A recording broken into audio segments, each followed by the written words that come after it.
Just chatting time. Yep, there we go. Here we are. At least on my side. It totally.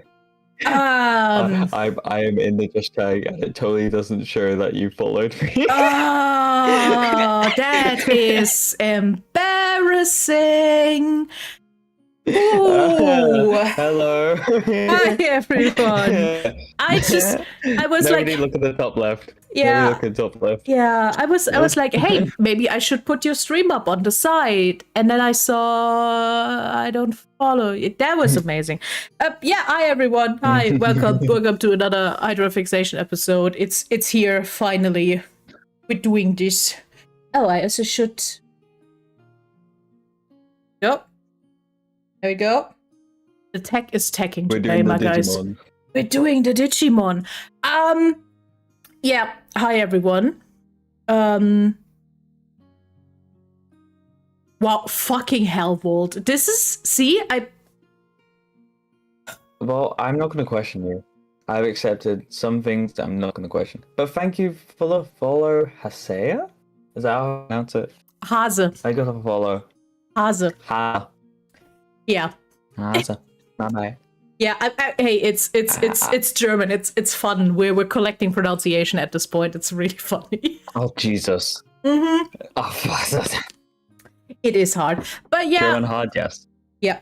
But yeah, hi everyone. Welcome to Hydrafixation. Woo!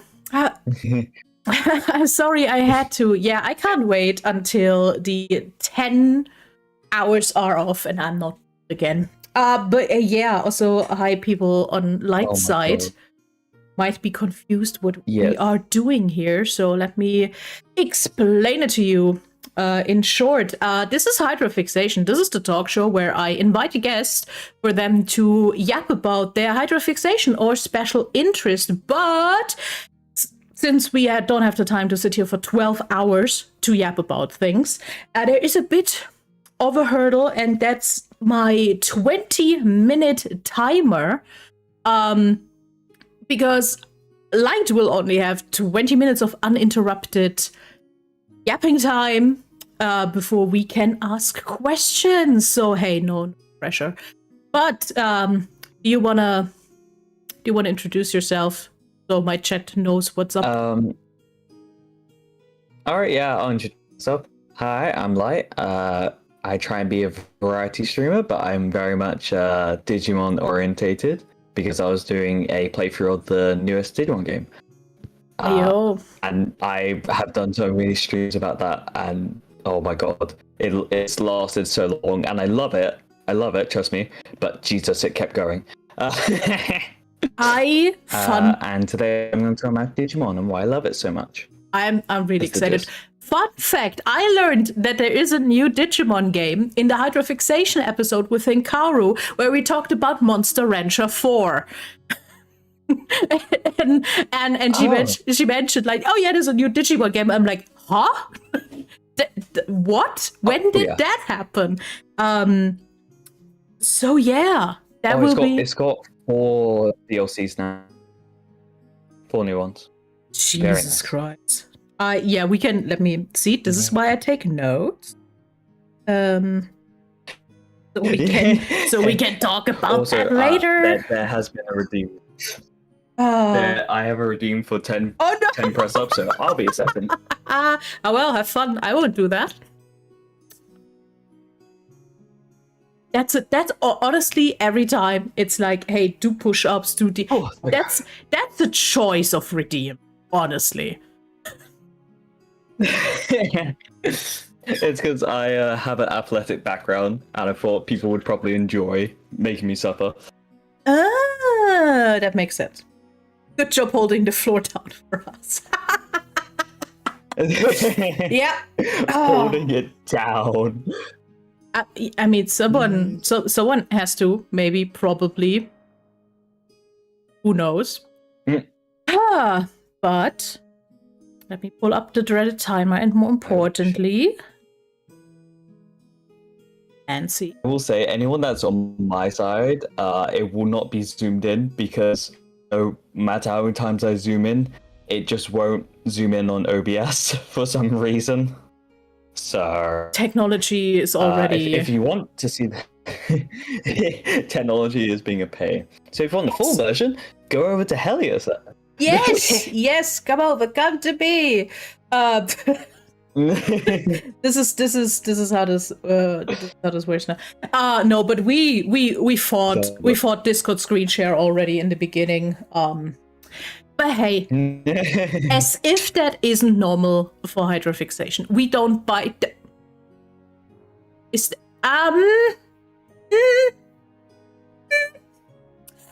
I don't think I'd agree. I can't fully agree with that. Yeah. I cannot answer, but I will not speak freely. Is your answer? We don't bite. If you give the little guys snacks, then they don't. That's correct, because they have something other to eat. Without consent, real. But yeah, I'm excited. I'm excited, but we will talk about all of that afterwards, because otherwise we will talk about so much. We'll be here for a while. I think I had that with another person where we talked like 20, I started stream, then we yapped for another 10 minutes, and then I was like, maybe we should actually, I don't know, change over and talk to the chat. Maybe? Yeah. Eska, hi. Good timing. We're talking a lot about Digimon. Yes, that's. Well, I am. That's everything. That's everything. Not everything. I named the show Hydrafixation for the absolute, just because usually you start with one topic, 10 others pop up out of nowhere, and you just have to deal with that. So let's see where we will end up. And what we will talk about at the end. It's like Wikipedia seeing if you can get certain words starting on one word. It is exactly like this, especially since, let's be honest, I've never met a neurotypical streamer. I have never met a VTuber who isn't jumping from topic to topic if you let them. Yeah. So yeah. we will see. We had some weird chums on that show. Okay, but the bigger question is, back on the topic. Are you ready? I will give you a 10-minute, a 5-minute, and a 1-minute warning. And you guys better take your little pens and take notes so you can ask questions after the 20-minute presentation. That's important. Yes, feel free to ask questions. Yes. Perfect. That's it. Hello, welcome in. Yes, you're still on time. We're just starting. Okay. Are you ready? We're just about. I am ready. Then I'll count you in. Let's go in 3, 2, 1, and go. All right. So the first thing you should know is the digital world. Within specifically the first series of Digimon, all the main characters are from the human world, but there's a crack in the digital world that made them fall from the human world into the digital world. And yes, that is technically an isekai. So Digimon is technically an isekai. Anyways, so these kids, they're all like 10 or under. They're like around 8-ish, 8 to 10 range. They are in this new world, and they wake up and they find a Digimon. That Digimon is then their new partner. They have no idea how they've ended here, but they've just, during one summer, ended up here. And so they are tasked with having to defend the digital world as well as the human world, because if the digital world gets destroyed, the human world also does. Which at some point the world is like not retconned, but it's known as a literal internet, and so that's what it is in the 2016 reboot show. Anyways, so each Digimon represents their partner in a way, whether they fit the same emotion or it's a literal representation. So Tai is the main fire guy, and Agumon is the guy that's compared to Charmander. Them two are bonded together and are partner and not trainer, but you know, you get the gist. Them two are bonded together and they fight together. And within each series, there are different states and different areas of the digital world that's touched upon. And so in series like 1 through 2, they go about the majority of the places. But within the series Cross Wars, which I think was 2014, 2015, that show had each of the digital world segments put into different dimensions and different battles that were ruled by different Digimon. And it became quite dictatorship. But the general vastness of the world is similar to our own, but it's kind of more natural. There aren't too many buildings. There are buildings and there's civilization, but it's all just Digimon. And as well as the fact that Season 1, they're trapped in the digital world, but Season 2, they're able to go in and go out of the digital world. And then they're pretty much based either solely within the human world or solely within the digital world. Or newer ones, they can go in between. It's a bit weird, but yeah, that's the basis of the digital world I wanted to talk about because I find it so fascinating and so cool. The Digidestin. So, how I mentioned the kids, there's 6, I think? 6 of them. They are known as the Digidestined. And so they are destined to save the digital world. And so they have one partner Digimon, and that's it. And one of their friends, TK. I think it's TK. Was it TK? Anyways, no, it's Izzy. It was Izzy. Izzy is basically a tech guy, and he created a Digivice. The Digivice is what they use to kind of communicate with each other, as well as bring out their Digimon. And they have different types of forms depending on series. But Digidestined are the ones that save the world, digital world, human world, and they're picked from different parts of the world. So there's trainers from Digidestined from America, Australia, Germany, top of my head, France, there was Africa, there was UK, like all over the world, Japan, of course. Like, they're from all over the world. And so they're given a partner Digimon of all sorts of power level and whatever. And so from season 1 to season 2, it's the same cast, but majority of season 2 is a different cast. So 2 of the main characters carry on the younger side to mentor the season 2 cast. And so other than some overlapping because of movies, they have nothing to do with each other. And it's the same with every other series where they have none of the main characters have anything to do with each other. They all have their own uniqueness, have their own abilities, and there isn't really anything like in season 4 where season 1's consequences have carried on, because they're completely different Digidestins. But I also wanted to point out something very cool, that the original Digidestins are based off emotions. So stuff, not just emotions, but I guess impactfulness. So like wisdom, knowledge, friendship, courage, love, passion, or whatever. Like I can't remember all of them off the top of my head, but they're the main emotion that each Digimon's based off, which I find very cool. And so like every single season comes a new Digimon, similar to Pokemon with the Pokedex, but they have different forms and different abilities. Sometimes they reoccur. So like Agumon, there's about 8 different types of Agumon, but they aren't all from the same trainers. So Tai has an Agumon. Tai is from season 1, whereas Damus in season 4, Digimon Data Squad, has his own Agumon, but they have different evolution lines. So they're completely different, even if Digimon are all digital monsters. That's what Digimon stands for, if you didn't know.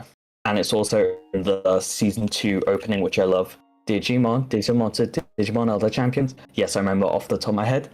But anyways, so they all have different unique abilities. Sorry, had to. I grew up with it. Yeah, I just want to go on to Digivolution. I will also quickly. Oh, holy shit! Wait, let me pause the timer real quick. Holy shit, I was raided. Yeah, let me.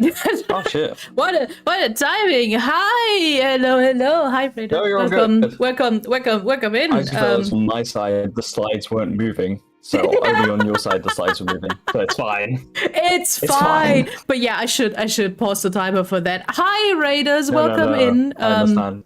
I'm Helia, your local Sun Snack, collector of stories, keeper of secrets, and today we have an episode of Hydrafixation. Hydrafixation is my little talk show where I invite a guest for them to talk about their special interest or hyperfixation. And today we're here with Light to talk about Digimon. Hi, Ray. Welcome in. How was arting? Also, raiders, if you need to raid and run, that is completely fine. Take care of yourself if you have the time. We still have 13 minutes of presentation time before we... Hell yeah.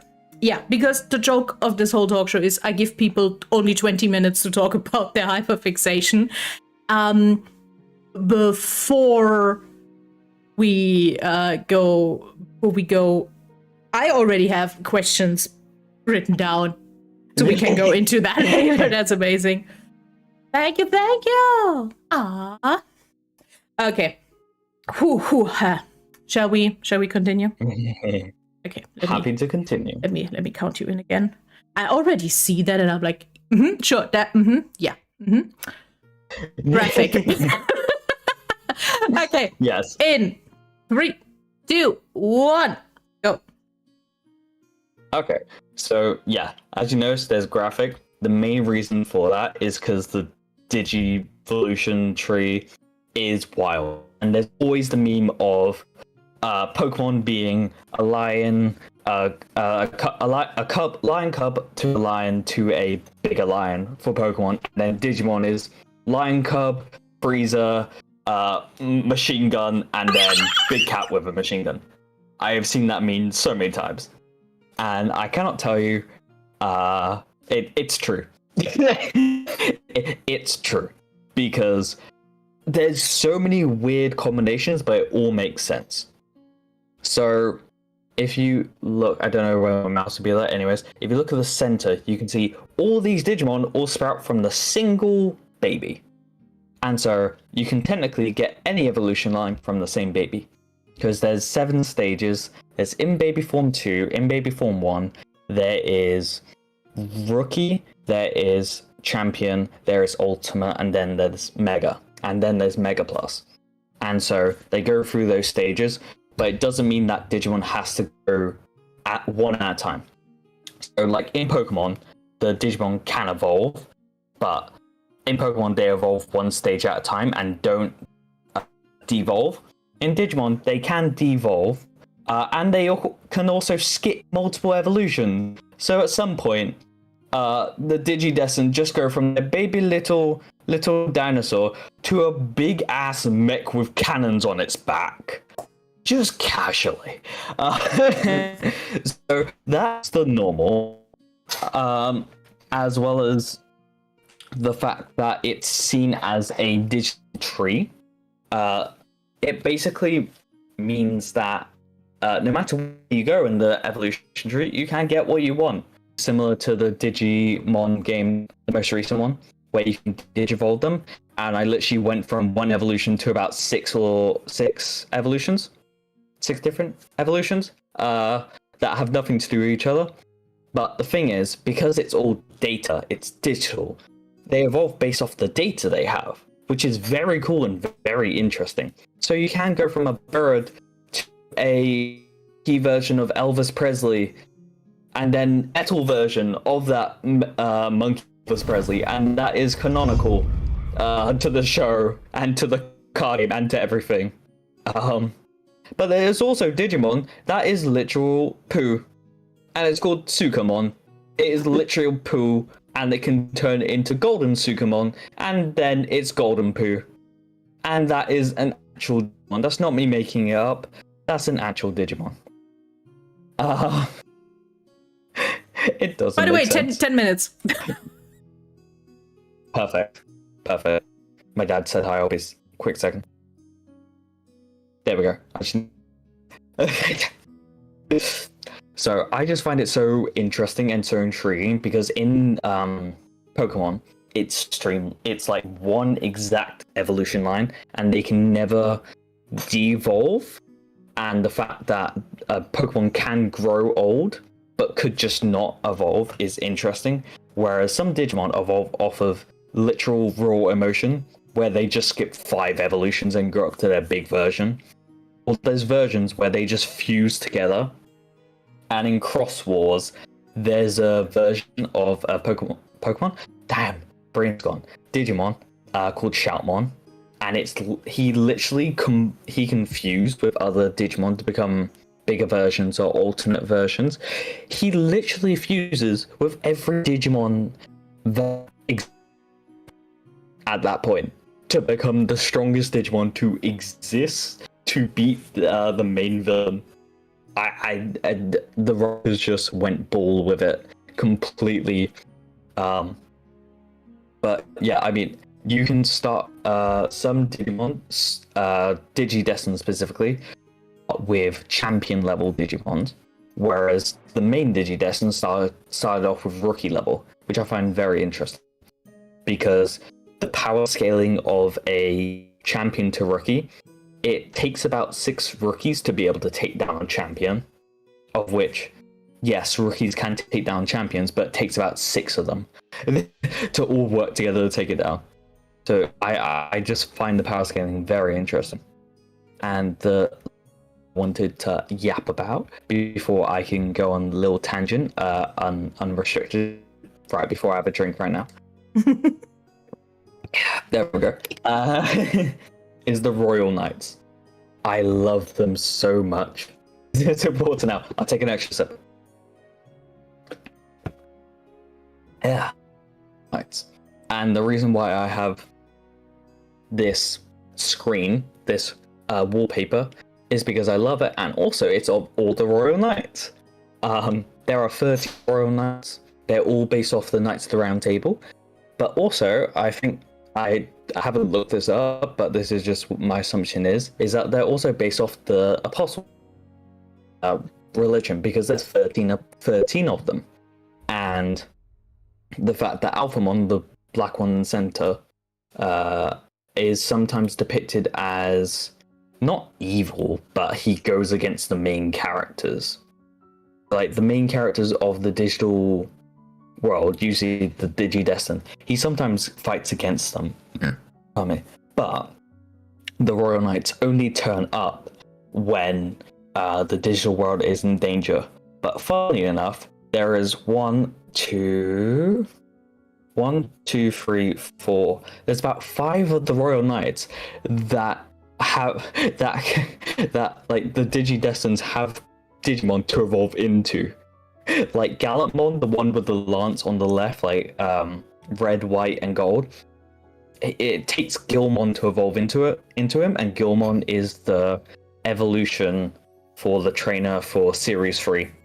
And on the left-hand side, top left, there's a golden blue one called Magnamon, and above him is Force Vegemon.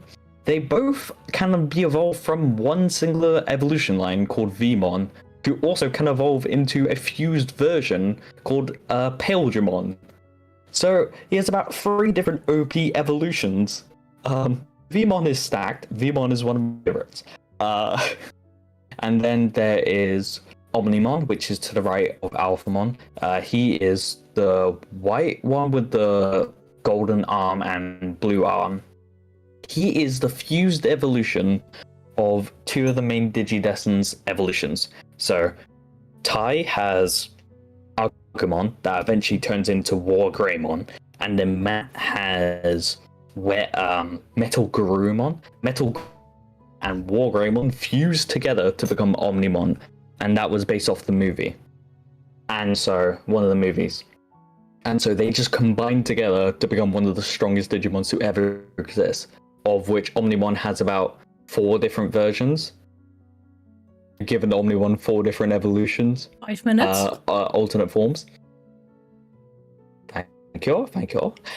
Which I find cool. And there's so many different alt forms. So there's the base alt forms that some of them have. So like they can change form to more animalistic form if they're human-like, or they can get a X-antibody version, which basically just buffs them and makes them look so much cooler for no absolute reason. It basically it's a virus. It just they said I'm gonna open, and that was their choice. But going off of viruses, in one of the original movies, they had a 3-movie set. They had movie 1, 2, and 3, which involved the first 2 sets of Digidestin. A virus Digimon was created that, as it digivolved and took down the internet and all that kind of stuff, started to take over the nuke and sent off a nuke to Japan. And so they had to prevent a nuke from being set off by destroying and battling the Digimon. So as they're in the digital space, they're battling this Digimon that they've never seen before, as it controls a nuke to Japan. Like, I don't know what they were like thinking when creating it, but I love it so much.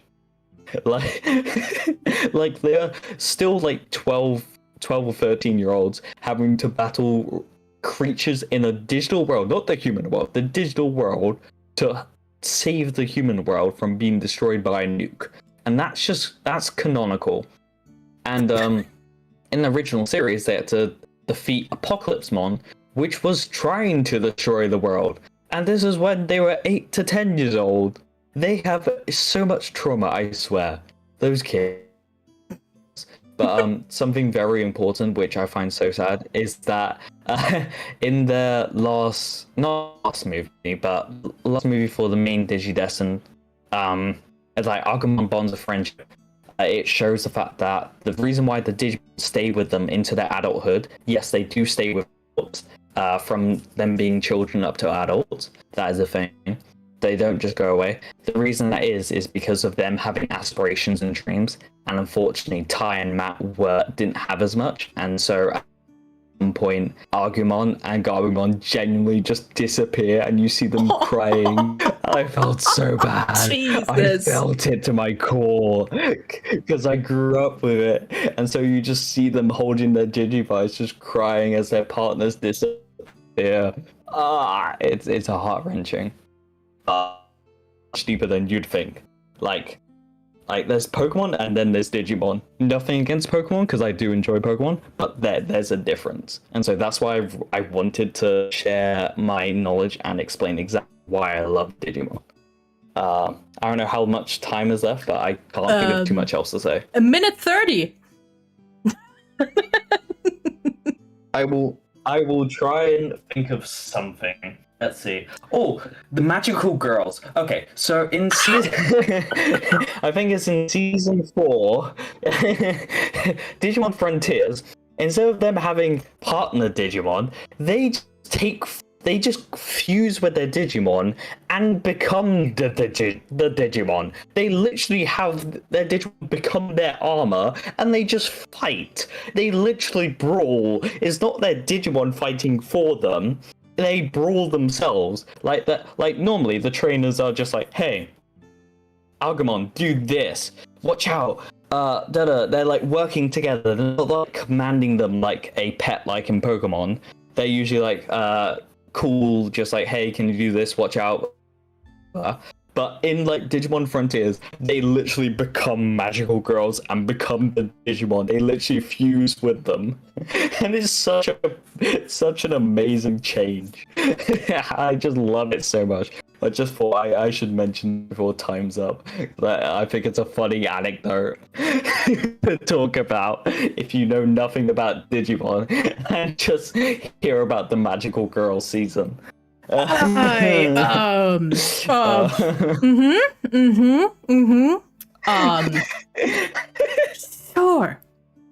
Sure. But yeah, that is perfectly on time. Jesus. Heyo, we made it. Yeah, timer, shut the fuck. Thank you. Oh my god, timer, please. I have so many questions. So many questions? I have so many questions. Funnily enough, this isn't the first time I wrote down magical girls. Oh my god. Yeah, I genuinely magical girls for the win. Wrote down magical girls like before, because I was like, wait a fucking second, this reminds me of something. Also, there we go. There's also the fact that some Digimon are just in scandalous living. Just point that out. Yeah, I know. The thing is, I watched Digimon as a kid because there was one channel we had when I was in elementary school that showed like a lot of anime, and Digimon was one of them. And I like Digimon more than Pokemon at this point. And the thing is, the more you talk, the more I had like flashbacks to like scenes, and I'm like, wait, that was a thing, right? I have so many. God, where am I even fucking starting? Just like where to start? Yeah, the thing is, the more you get into it, the weirder it sounds, because I feel Digimon is just vibes. That is just vibe based. Yes. Completely. Pokemon is someone sat down, at least in the early generations, and made some speculative evolution and was like, okay, what can we make out of that lizard? Okay, we make a dragon and then we never call it a dragon. But oh my god. Yeah, when you talked about, oh yeah, there are these evolution lines, I was like, oh yeah, I remember Patamon to Angemon. What was that? I need to pull that up for you guys, just so you know. You just turned from a little like not bat, but a little angelic flying thing to a muscular hunk of an angel. Yes. Oh, there's the JPEG.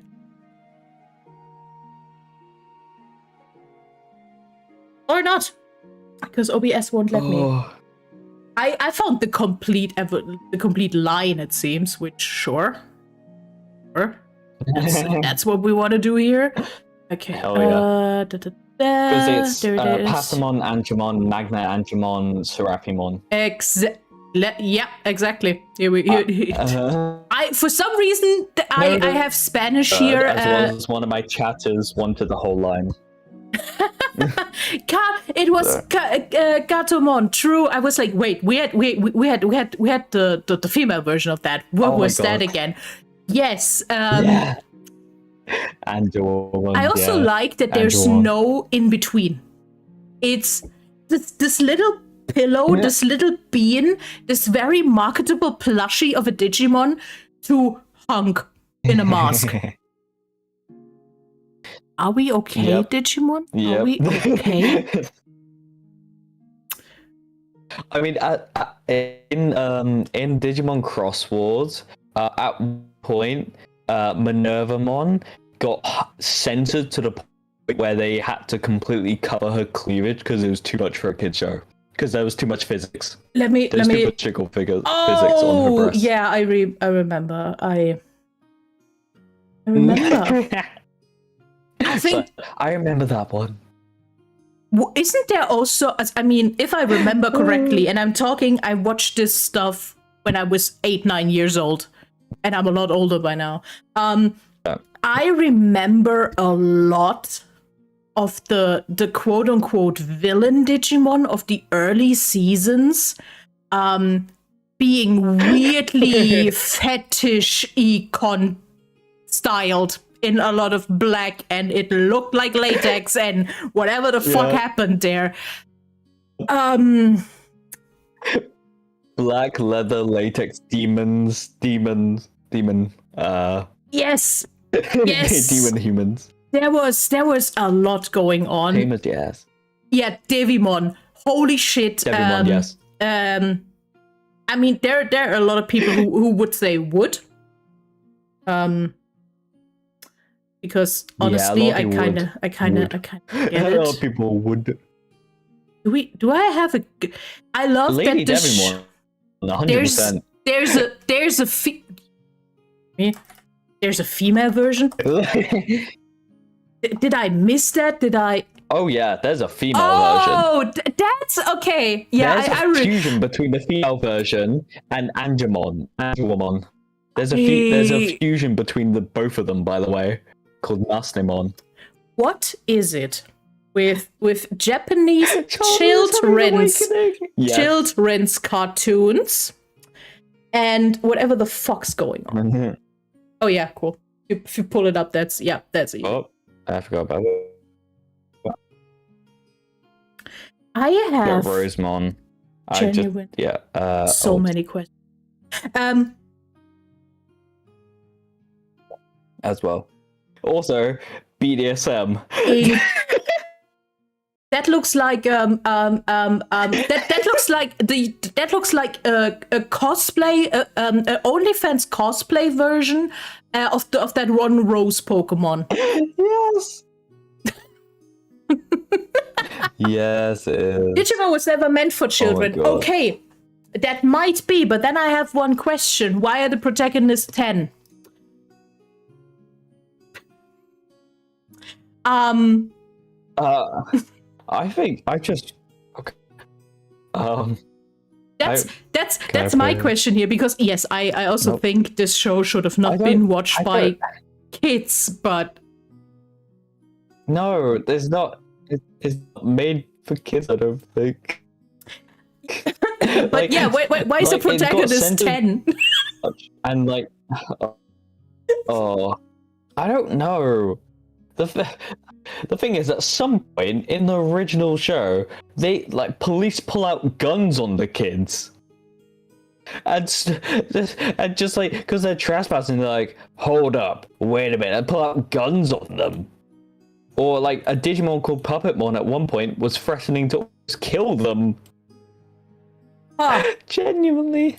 I'm like, oh, okay. I realize that interesting. That I remember vibes. I remember certain Digimon designs. The rest is completely out of my head, but it all makes sense. Normal for shonen to have early teens and suggestive things, yeah, but I think there's a difference between an early teen, as in 13 and up, and a 10-year-old child. They could have just aged them up, and I wouldn't say anything. I just realized that. I was like, huh? They do, but in the original show, sure. Also, wait, wasn't one of the kids even the younger brother of the other? Yes. So Kaori, she's a younger sister, Tai. So in the original adventure show, Tai was 7. It gets worse, everyone. We're not getting 7. Better here. Oh, also, Matthew, thank you. I'm stretching and I'm waiting. Thank you. Ooh. Also, joke. Yeah. So he was 7 in the original show. So everything that happened with saving the world, he did at 7. I don't know. What did you at 7? What were you up when you were 7? I think I was watching Power Rangers at 7. Okay, I was younger when I watched Power Rangers, but I think. with 7 I did coloring books. I played in the forest and had way too many snacks. That's what I did with 7. Not Roach. Oh my god! I'll send you a picture of Master. Oh, let's that up, I think. Huh? Oh god. I will show you that. Guys, I will show you this, and I hope the terms of service will not kick my ass. These Yeah, also I don't know how Twitch appropriate is. I don't know how Twitch appropriate. I think it's still okay. I think I saw VTuber outfits that were more explicit. So but Matthew, don't get me started here you go. on Power Rangers, because I could turn it into a Hydrafixation. I could turn it into a whole Hydrafixation if we're going about Power Rangers. I mean, the stream is tagged 18 plus, but yeah, Sure. And Hammer doesn't like it either way. Well, wow. Yes, wow, indeed. But yeah, I remember, I think I never watched anything beyond like the first season. Also because I looked it up and it was released in 1999 or 2000s, depending on where in the world you live. Which means yes, that was late-ish for me. Pokemon was 3 years earlier, which is insane. Oh yeah. Okay. Also, I'm also going to send you 2 cards that I don't know how they got approved for the trading card game.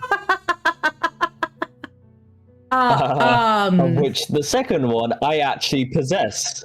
The second one I possess, I pulled it in a booster box. Okay, that is actually a good question, because I need to answer. How much content is there actually? Because I think I had that with Hikaru when we talked about Monster Ranger.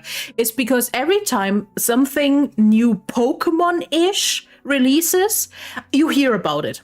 I haven't played Pokemon in years. I do not actually follow it actively, but I know when there's new Pokemon. I have no idea when I last heard about anything that was Digimon. So how much content are we talking? As in like anime and games and... I had a sticker book when I was a kid. That's what I remember. I had a sticker book. But yeah, how much do we have here? Yes, so a lot. So recently there's been a game release for it. Like this year, a year or two, there was another game. As Rosa mentioned, there is audio drama, manga, TV show, and game. So the TV show has been going on for the past month. Wow. I've been keeping somewhat up to date on it. Light novel I did not know about, but I did know about the fact that they have a manga going on. There is a lot going on, and the TCG update, like there's a booster box every like 2 months. There is a lot going on. It's not in the media. It's not in the media. Yeah, which feels insane. There's no Digimon show? Exactly.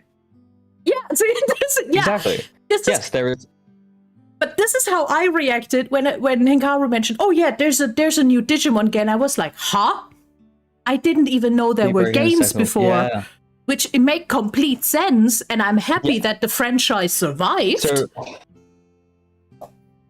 the Digimon games aren't the best. This recent one is really good. Cyber Sleuth is one that is talked about a lot, but the recent one is very good. I have like over 200 hours in it, and I'm just got to the end. What genre of video game is it actually? The one I'm currently playing? Yeah. Or in general, what Digimon games do we have? Because Pokemon is the same in a different font. They're usually stat training and just say, hey, story, battle other Digimon to try and Digimon threatening in the digital world. That's the main premise. This most recent one, you're an agent and you are trying to prevent Digimon from attacking the humans because they have broken into the human world. And what will not reveal, you are sent back in time. And you're trying to find your way back to the present whilst with Digimon, and basically you pick one of the 3 starters, and the more Digimon you defeat, the more percentage you earn. So say I defeat a Digimon just from normal turn-by-turn battling, similar to Pokemon. I defeat the Digimon, I gain, because they're data, I gain their data, and so you can have up to 200% of their data. If you reach 100, you can then create it, and so it recreates it, and you gain that your partner. And so you have a box of like 80 Digimon, and you can mix and match them however you'd like. And so it's a 3v3. So 3v3. But you can face wild Digimons up to like 1s, 2s, or 3s, and you have 3 reserve Digimon. So you have 3 upfront Digimon, and then 3 spare Digimon in the back if your upfront are damaged. And so you are trying to get back to your timeline and prevent the destruction of Shinjuku, because it's based in Japan.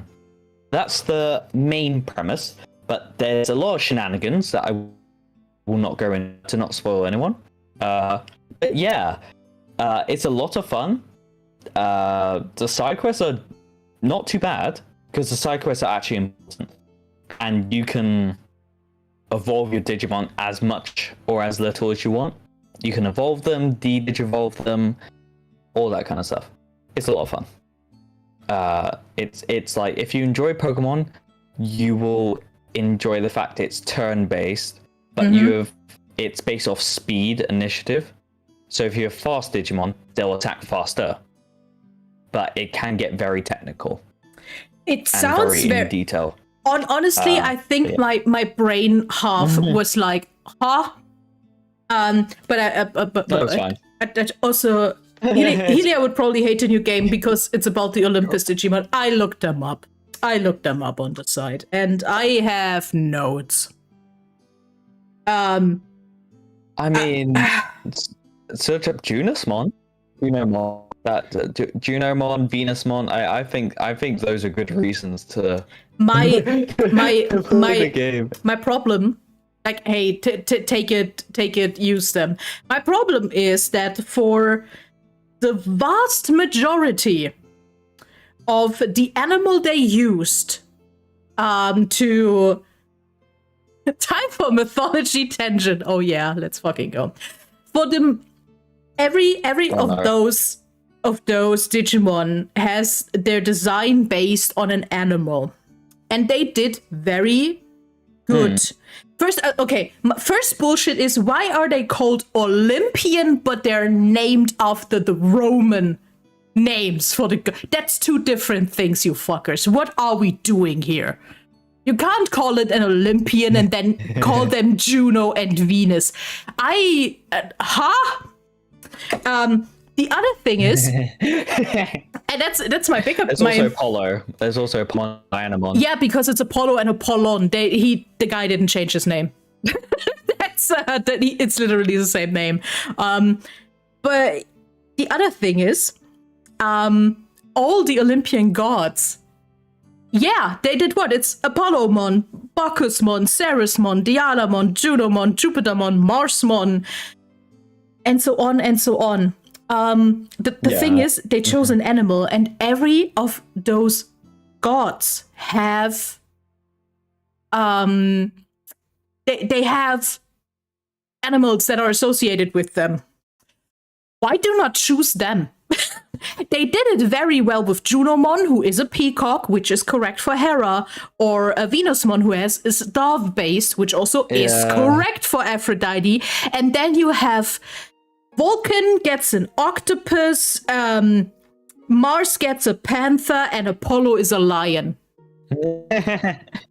Are we so for real? To be fair, about half of them were created before the game. So, you know, Blame the Digimon company. I definitely, whoever designed them, I want to talk. I just want to talk. Don't worry. Didn't the Romans adopt Olympus? Yes, no, kinda. Ignore the steel pipe example. Ignore the 2 daggers in my hand. I just want to talk. Yes, the Romans adopted the Greek gods. I just had a little conversation. Yeah, but the Romans are also the reasons why we have the most slenderest myths and think that's Greek canon. So I hate the Romans. That's my piece here. I hate the Romans, and I don't know what happened here. That's fair. I just honestly, if you hadn't mentioned them, I wouldn't have looked them up, and now I've looked them up, and I'm like,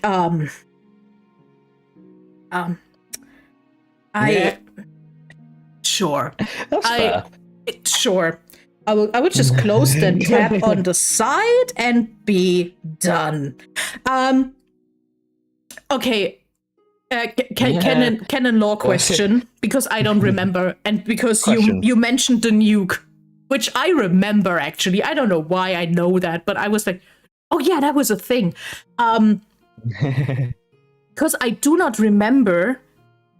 Are the adults of the real world aware that that's a thing?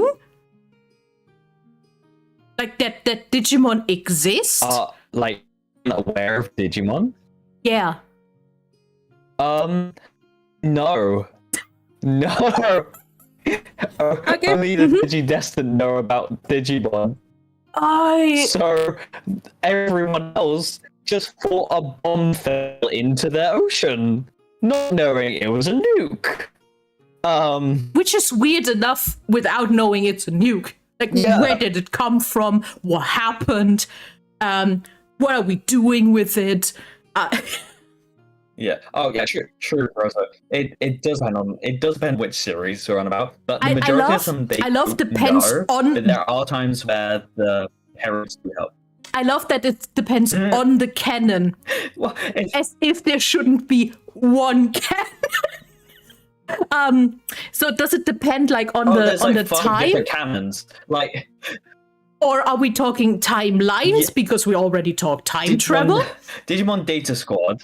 In Digimon Data Squad, it's normal for Digimon to exist. In the original show, it's not normal for them to exist. And in the newest anime, Digimon kind of feed off of humans, a life force. So it kind of it depends on the media. Okay, is that do I have to understand that as like different timelines, or is it just whoever was in charge did what they wanted and we have to deal with it? Like, did they change the canon, or do they exist parallel to each other? So the only like confirmed existing within their own series are seasons 1, 2, and 2. Work like computer services. Yeah, true. So technically they're not all intertwined, but some of them are intertwined. So similar to like Yu-Gi-Oh!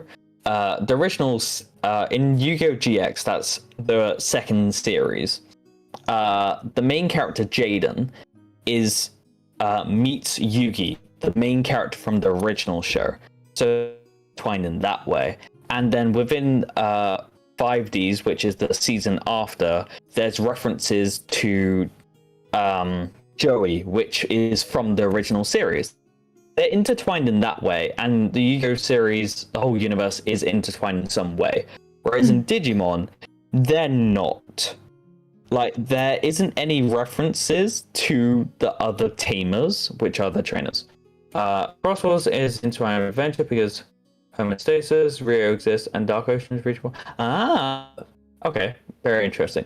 Rio is a character, and Dark Oceans is an area, for context. Honestly, Okay. I feel like it's soon time to pull out the whiteboard. Lot of information. To answer your question, kinda. Yeah, Kinda. lovely, perfect. I love having a clear answer to a question. Incredible. Also, I just realized that I ignored the existence of any Yu-Gi-Oh content after like the actual main story just was finished, because I think years later I saw the ones they referenced one of their Jory's family members and the Wheatley being underground duelist. But sorry, underground I can already say there is a person who applied for Hydrafixation to talk about Yu-Gi-Oh. We might talk about this at a later point, like many months down the road this year. There's a lot to talk about in Yu-Gi-Oh. It goes so much in depth. But I will save it for that person. I just realized that I liked the main story. Then that was wrapped up. Then I ignored it, and years later I saw like a bit of an episode where they were battling while riding on motorcycles, and I decided to not engage with that. That's 5Ds. Yeah, I was just like, so, not doing this. So like, season 1 is based off like 20th century. So they have like technology that you can physically touch and like somewhat virtual reality. Then in the next series, it's based within a duel academy where it's a bit more futuristic, all that kind of stuff. Then the next one after is them on motorbikes riding at full speed. And one after that is just full-on virtual reality headsets. Just they use that to duel, and they take physical impacts whenever they take damage. I love how... Okay. I usually slander Pokemon a bit because I think the Pokemon Company and Nintendo are fucking lazy about how they progress, what happened. But at least it still makes sense in its core. And also, 5D says time travel as well. Anyways, there's a crossover movie between the main character Yugi, main character Jaden, and main character Yusei. So the first 3 series have a crossover movie, of which they see their different summoning methods, which is entirely new to them. That's for a different time. The next Yu-Gi-Oh! Related Hydrafixation that will exist will be about Pegasus, and I'm fucking happy because I love that weird little guy. I'm happy that I will talk about like season 1 base bullshit. But the simple stuff. Okay, no, but here, first tangent. What's your opinion on time travel storylines, like in general? I find it so interesting.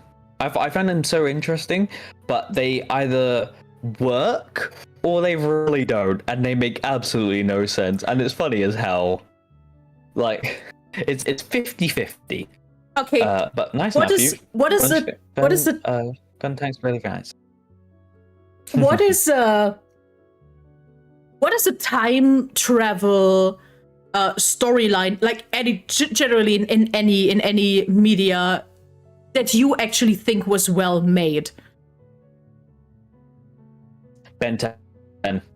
Okay, good. I never watched much Ben 10, so I can't argue with this. But So I like that there's a confident answer here, because usually if you ask people, they're like,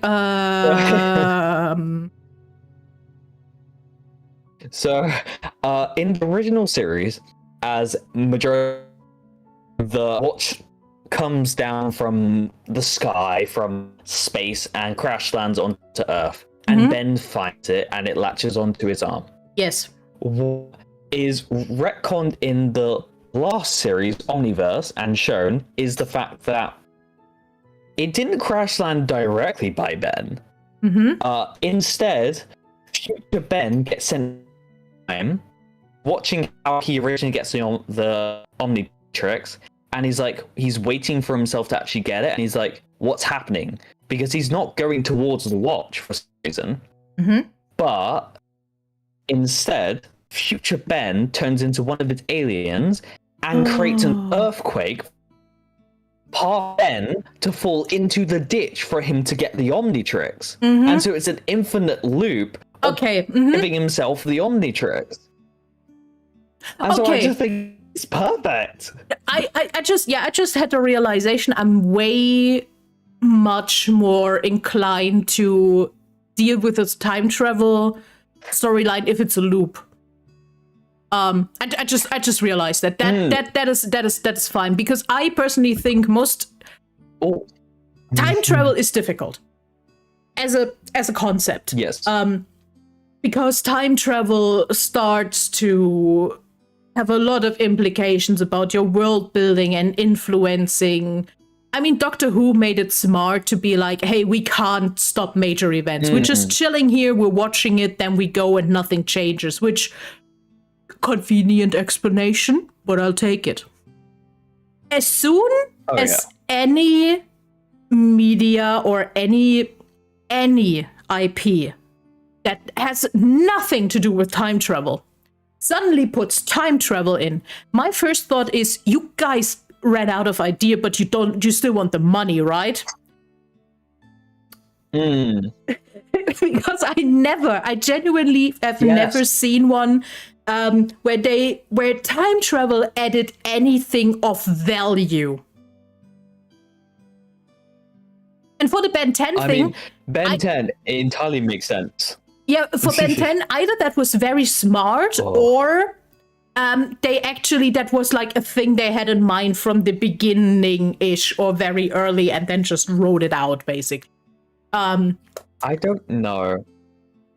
I hope. They also, with time travel, explained why the plumbers exist. So the plumbers are like a group of originally humans and then became aliens, of a society, like special society of alien busters, pretty much. And so it's never explained how they existed, but Ben going back to 14th century, something like 1400, something like that. Sure. Around that time, he ends up exposing humans to aliens. And so I think was it George Washington or something like that? Someone important. French Revolution, was it? I'm trying to remember names off the top of my head because I can picture it. I know exactly what it looks like, but I don't know names. The French Revolution was later, 1400s. That's... my brain went to there. Depending on where he goes, that's the other thing. Like are we 1400s in the now US? Because then there's, well, Native Americans, and that's kind of it. Sure. So... See, this is the other thing, by the way, about time travel. If they go back like a few decades, I'm fine. But you go back like centuries, my guy, you're not speaking the same language, even if you're speaking the same language. There's a book series of I think a German author, where they also have time travel, but the two people who actually do the time travel have classes on language, culture, behavior, and they get period accurate clothes. So they are not caught as time travelers. And I was like, this is how it should be every time. It should. No. So time travel is to the future. Time travel to the future is even dumber. Where are we going? How are we doing this? It didn't happen yet. Yeah. Time travel Back to the future is your worst enemy. In a way. Honestly, the first Back to the Future was cool because we were going 20 years max. But then they go to the Wild West and I'm like, no. You guys die in 2 minutes because your modern 80s immune system would get fucked in a day. Yeah. Yeah. Time travel is just you have either you make it. That's why loops work, because loops are always a short time, always just a few decades, and the person who does the loop know where they're going. Oh yeah. That works. That makes sense. The thing is, Ben was like taken by someone else called Paradox, taken back to that time. It was like, seems there's something important to do, and Ben had no clue what he was doing until he realized, oh wait, he needs to make himself have the Omnitrix for him to have it. Save the universe. For him to also recreate the universe, by the way. Oh, you see, we can't have anything simple. Of course, that's it. At one point, a bomb went off that destroyed the universe, but he has an alien that literally lets him do anything, and he recreated the universe. But one he forgot doesn't exist anymore. And so it's a running joke that his favorite drink tastes different. Oh no! And that's how they've changed their art style. That's how they changed the art style as well.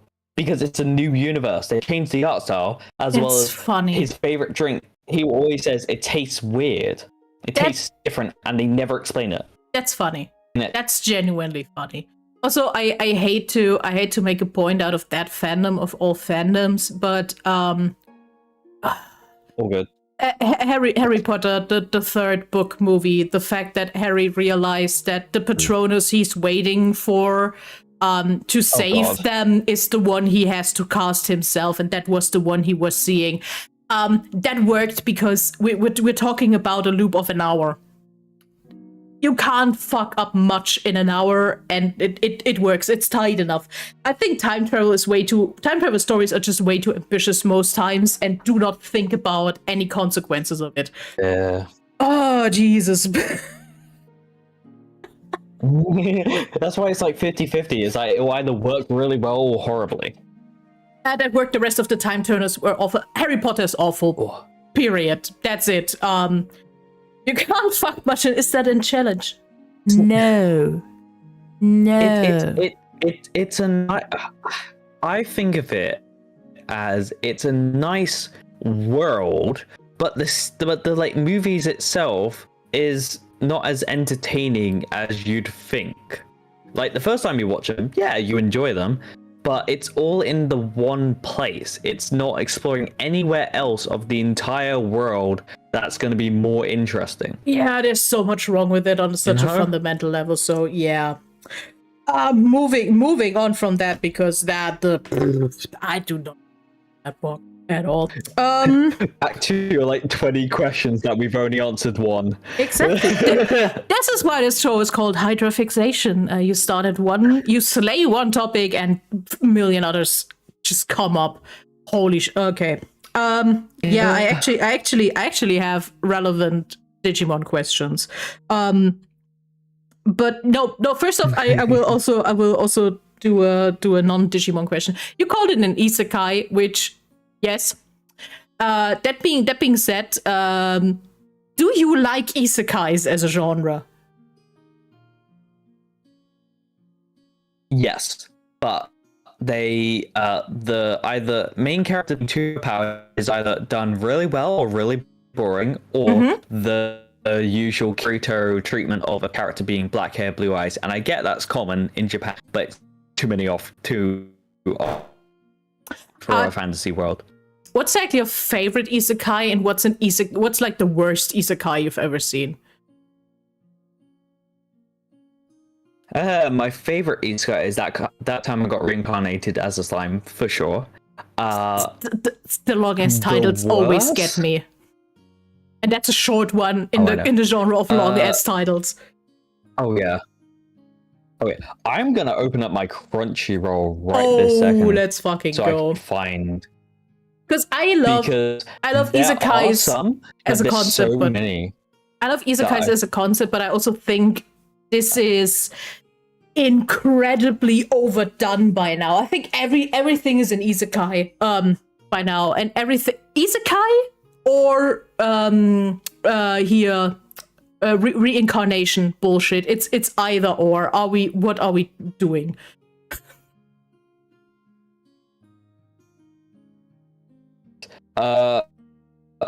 If I pull up my anime list, not mine, but the club, the one. Let's see, because there's so many like either controversial points. Because isekai is either amazing, really bad, or is seen as a perv. I mean, yeah. The one I dislike the most is Another World with My Smartphone. What? Solely because season 1 was okay, but it turned into just completely absorbed into the harem. There was no development in the story. It's just about him and girls. There is no development. It is just about dude being killed accidentally by a god, being transported to an isekai, and his only request being, "Can I have my smartphone?" And it never. That was his only request. So creative. What? Jesus. Yeah. There's so many cool stories out there, and there's so many good anime good manga that should be anime, and then we get shit like this. Oh, why are we?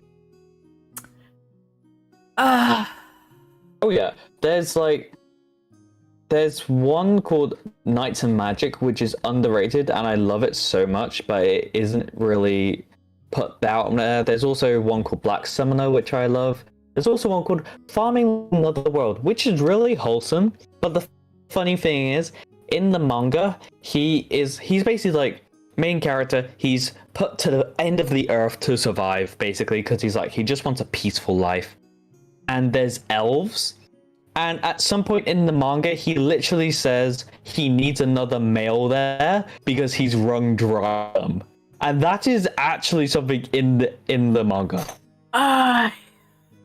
Okay.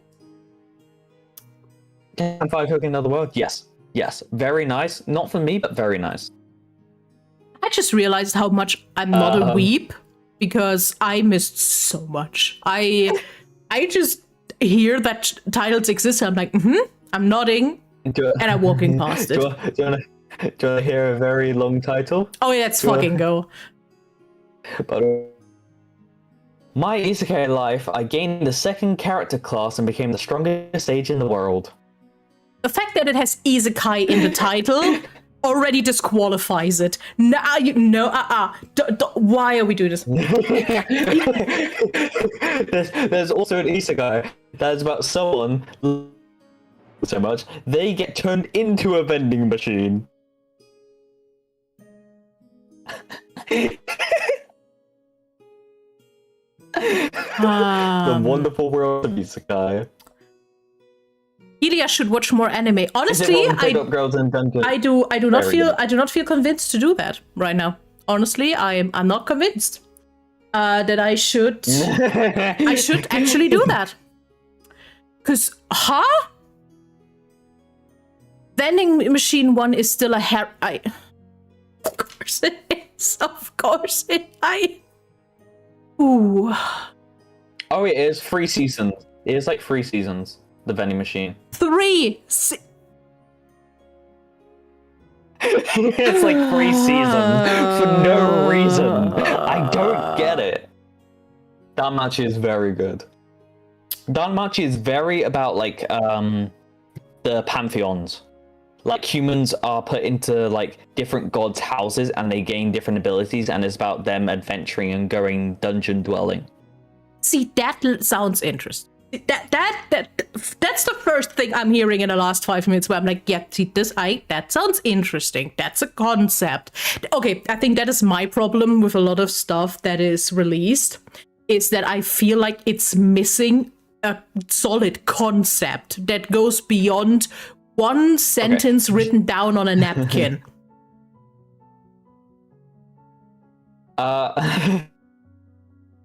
I mean, there's one called Harem in the Labyrinth of Another World. At least you know what you're getting, I guess. Sure. Hestia looks like the goddess of Earth. Long title, there's one called I'm killing slimes for 300 years and maxed out my level. I wonder what that's about.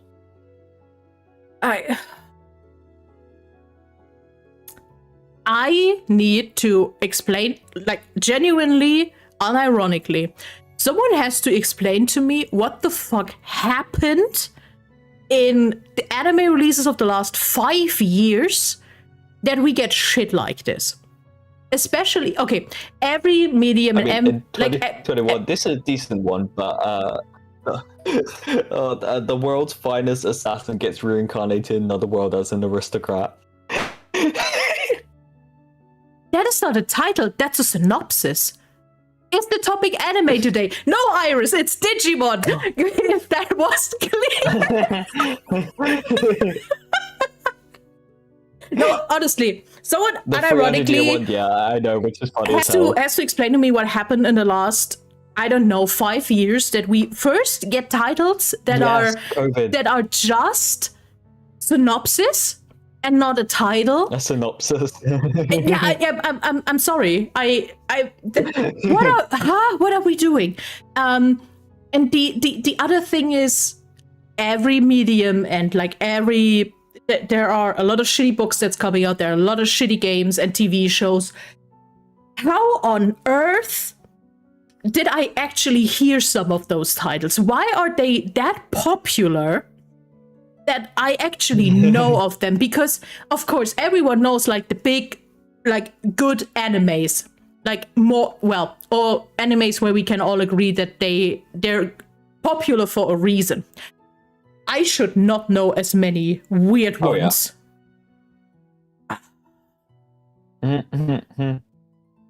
Same with the whole I'm reborn as the evil stepmom. Isekais if you want to. The problem is, I do not have the time for that.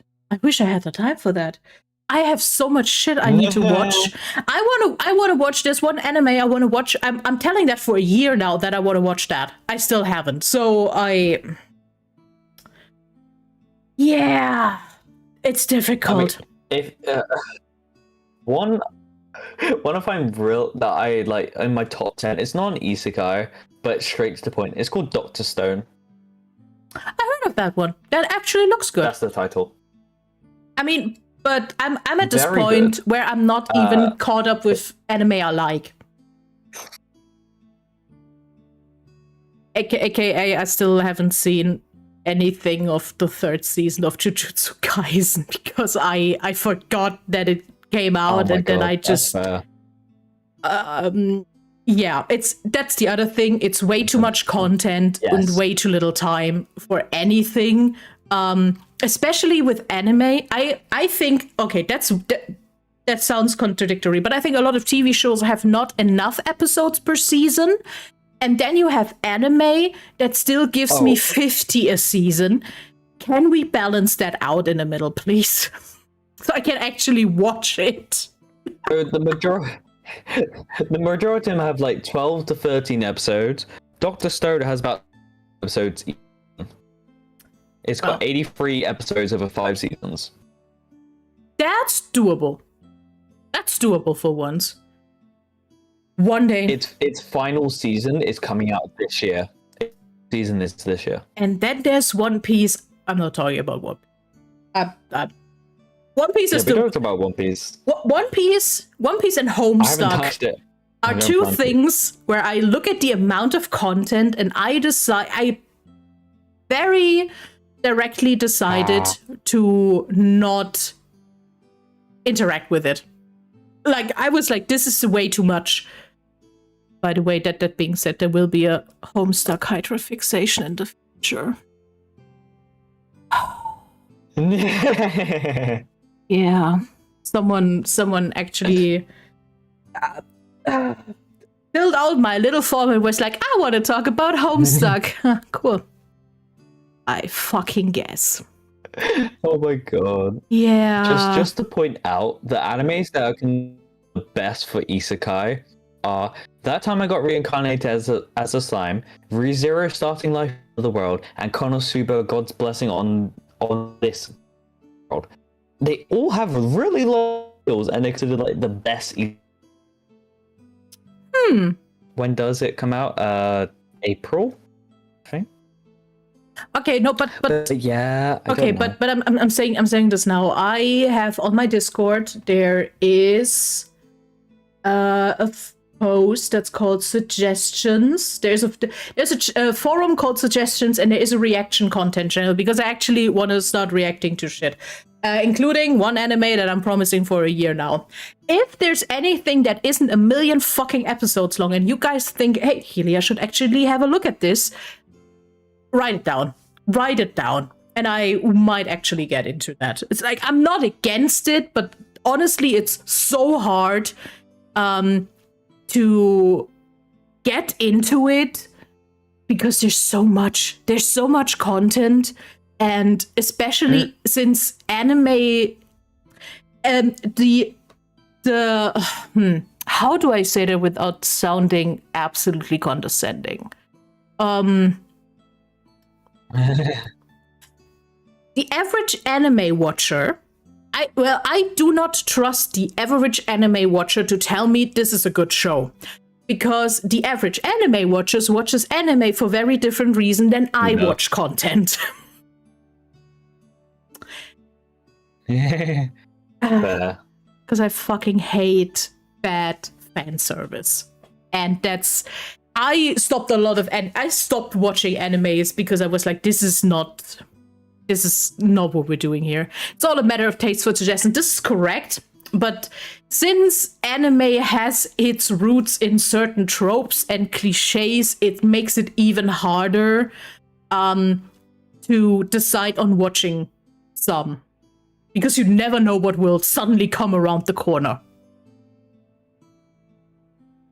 Seven Deadly Sins, I'm looking at you. What the fuck? Oh my god. I had no idea what this was about, but it looked good, and happened? I started watching it, and then I was like a few episodes in, it was like, this is disgusting, I'm leaving. Oh my god, I don't get. I also remember something really funny from that time I got reincarnated as slime. So, Rimuru, the main character, is a otaku. He is a complete weeb. And so, he still has memory of his past life. And his very close friend, Veldora, Storm Dragon, one of the strongest beings that exists in that world, was trapped in his consciousness. And so eventually he was free at some point. And Dora was looking through Rimuru's memories. At some point during a battle, Veldora shows off his power by trying to go Super Saiyan and does a Kamehameha because he was watching Rimuru's memories of Dragon Ball. That is incredibly funny. That is so smart. I was laughing my ass off. Oh my, that makes complete sense. Not gonna finish that. Food Wars Food Wars. Food Wars is such a good show cooking wise, and you can learn so much. Oh my god, I understand why people heated a Hadouken. That is funny, and that is a good tie-in of like IRL shit into an isekai world. You just be a bit silly with it, and it completely works. Maybe that's the problem. A lot of isekai just takes themselves way too serious. I want more isekai where the protagonist just runs around all the fucking time, just with a big what am I doing? I don't know how shit works. And is like literally the dumbest person around because they have just no idea what's happening. That's the stuff. Don't give me the mighty chosen one. That's boring. Give me the fucking noob who has no idea what's happening. Rimuru has his badass moments, but for majority of the time he was funny as hell. Look at some point he goes through a power transition Mm-hmm. and he becomes stronger. So his subordinate Benimaru and him had a discussion previously. It was like, hey, this is the password. If you say it correct, we know you haven't changed and haven't become corrupt with the power. And the password was Shion's cook. Benimaru would say Shion's cooking, and then Rimuru would say is bad. And Shion is one of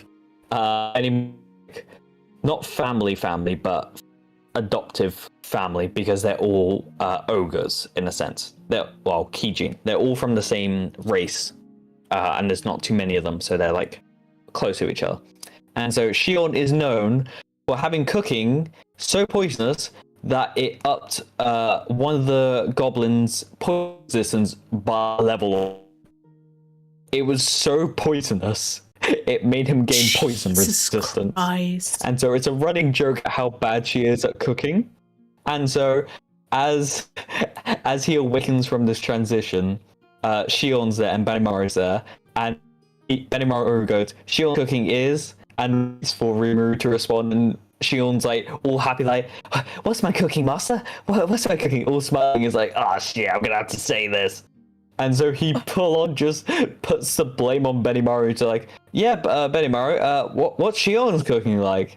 And so he's like, puts the blame on Benimaru. So it's just a running gag between the three of them. But that's funny. I love that. Gobta. I love that. That's I want more shit like this. Okay, I have a question. Yeah.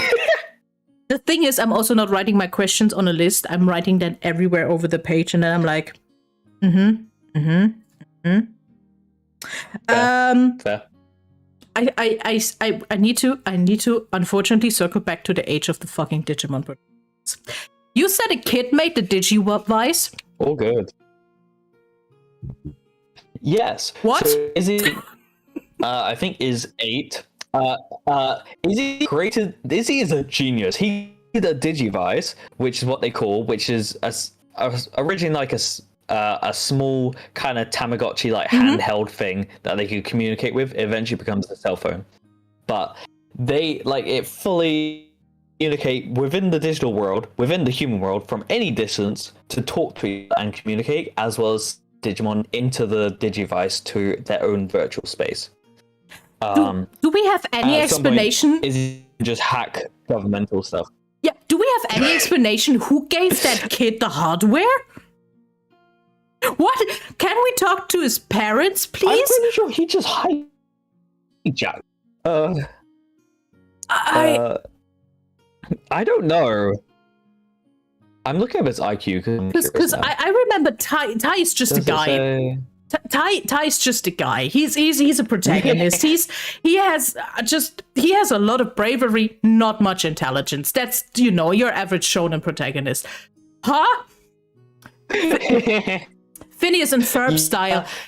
Yeah, but Phineas and Ferb decides to be absolute bullshit on purpose. So I'm fine with that. I'm too young to make this. That's why Izzy has the crest of knowledge. And Tai has the crest of courage. Yeah. That's their emotional. Yeah. Izzy is 13 when he finishes Harvard. And starts his own tech company. Okay, cool.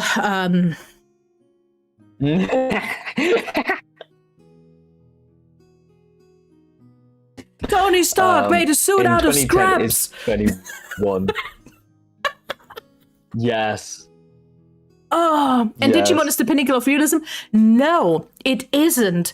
But I think that's a world-building thing for me. Phineas and Ferb have an explanation. I know. I watched a lot of Phineas and Ferb. The thing is that Phineas and Ferb makes it very clear from the beginning that the world-building is very wacky. Perry as he is, or the fact that we have a very cliche evil inventor. It makes very, very clear that this world works differently. Digimon is rooted in and this is weird to say, in a weird aesthetic realism. they have a nuke, for example. That is a weird choice. Yeah. But then you have the fucking elementary kid that builds that thing out of nothing. In the movie, like Tai is originally like 3 or 4, and he has Agumon that turns into Agumon to defend himself from Parrotmon, a big ass parrot. How are we getting younger every time? In the original movie, he was like 4. Which is after the series, so they kind of retconned when he originally gained Agumon. Anyways. Oh well. Okay, I think this is where I stumble over the world building because really? Oh. I guess that makes sense. I think I'm stumbling over the core world building in Digimon here. Because for Pokemon, Pokemon are basically weird animals, and they're intelligent animals, and that's it. And everyone knows that they're there and what they can do. And then you have scientists who yada yada yada.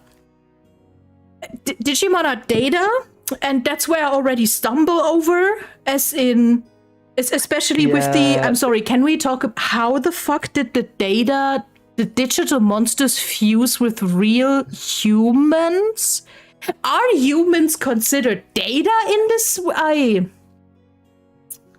I need Typhon show in the third type because of Rio and it's time for. I need to rewatch the shows myself. That makes sense. But yeah. So the reason why Digimon are called Digimon is because Mon at the end of their name is like same with JPEGs. JPEG files have JPEG at the end of the name, so that's why they, for example. But yeah, they're data and they can literally be deleted, and once they're deleted, they're dead. So Digimon die on a daily basis, by the way, if you didn't know. But humans are like humans in the. Because what I'm questioning now is the quote unquote real world also just a digital world, and I mean, they can bleed the digital world, I'm pretty sure, which is wild. Sometimes yeah, I've seen quite a lot of just disintegrate. Poor Leomon, he keeps being disintegrated in multiple different series. That feels personal at one point, if I'm honest. Genuinely, it's a running joke that Leomon will be killed whenever he shows up. That's how bad it is. It's a running joke. Interesting red shirt. He survived 1 series. Great! He survived 1! Yeah, because I think this is where my head starts to twisting to put Digimon, like the digital world and the real world together, because the Digimon, like, it's different than, well, there is another world and then there's some reality rift like every second fantasy has, because those worlds are still working individually and are connected to something. All right, Leomon dies twice in Cross Wars. Jesus. Okay, I think we need to go back to the basics. Can you please explain again what the fuck the digital world is at its core? It's essentially the internet. Yeah, you say essentially, but the internet exists in the real world, so... Because there's, in like the reboot series, for example, whenever there was this world, it affected the human world, whereas like different technologies just turned off. But for the most part, it is just a cyberspace where creatures exist, where they are just data that has been left on its own and has turned into created its form, which are Digimon. Essentially, that is what it is. But wait. Do I have wrong visuals in my head, or did the Digimon also just linger in the real world? partially. They can stay in the real world, like, fully. Like, there are series where they are just in the human world the entire series.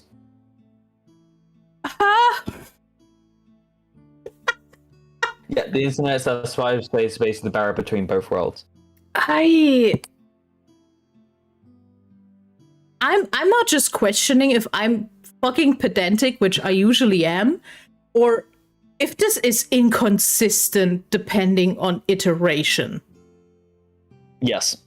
Cool. Thank you. It is Cool. completely. It is completely inconsistent because, like, in Data Squad, they start in the human world, and then at some point, Marcus ends up in the digital world, and then comes back. Whereas in the original series, they are stuck in the digital world, then come to the human world, and then in season 2, they can go back and forth.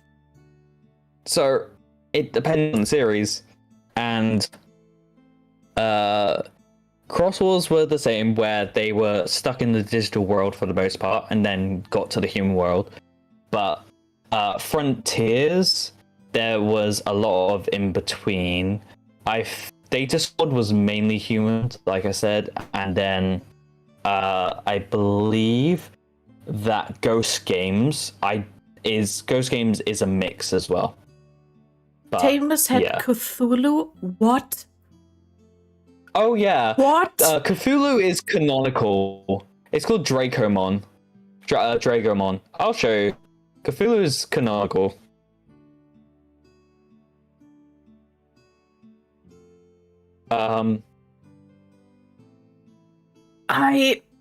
Yeah. When I say Cthulhu is canonical, I just sent you a picture. Cthulhu is canonical to Digimon. What the fuck is that? Just give me a second. Yeah, Ghost Game is pretty much entire human world, but I think there's some references because the digital world aspects are in the human world. This is the most cliche bullshit version of Cthulhu I have ever seen. That's the original show. There we go. There we go, chat. Here I've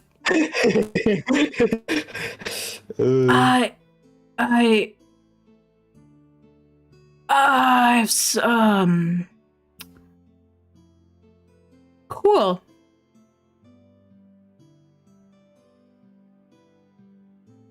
The Riders of Tamar. Okay, what I think by now is that all those stories shouldn't be one IP. Oh, yeah, it's all...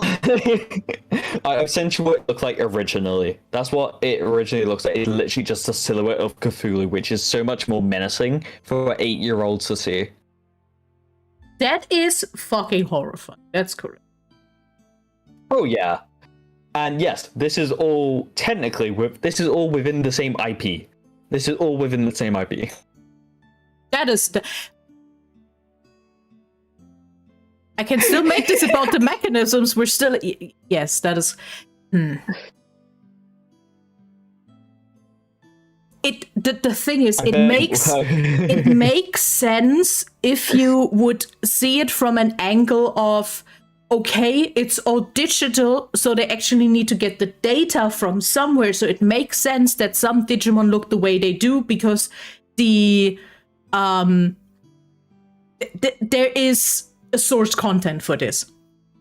This is why Cthulhu exists, because there's Cthulhu knowledge on the internet and there is data. But it would make sense from a certain angle, but I feel no one ever just made it coherent. I don't think you expected that Digimon to be so deep and confusing. I just realized that I remember... That's why I said only thing I remember is vibes, because even from other anime I watched as a kid a bit, like Sailor Moon, Yu-Gi-Oh!, a lot of Pokemon, a bit of One Piece, and a lot of other magical goods, I still remember details. Like I remember, or there's still mechanics that if someone talks about it again, I'm like, oh yeah, I remember how that worked. Digimon I only remember vibes. And now that explains why, because my little child brain was probably completely overwhelmed with what the fuck's happening. Yeah. The premise of the IP is there's infinite worlds after all. I hate that. And I think that's fucking lazy. But I... Oh yeah, for reference, the digital world has been depicted in many different ways, and only in the most recent game has it been given an actual name. Everything else has been referred to as digital world. So technically, the game itself is separate from the TV shows. Digimon evolve based on the data they absorb. That makes complete sense, and this is why I said it makes sense that certain depictions and certain forms of the Digimon exist. But I feel like that was never stated. That's so cool. No, it wasn't. It's just fans figured it out. Yeah, I hate that. I fucking hate that.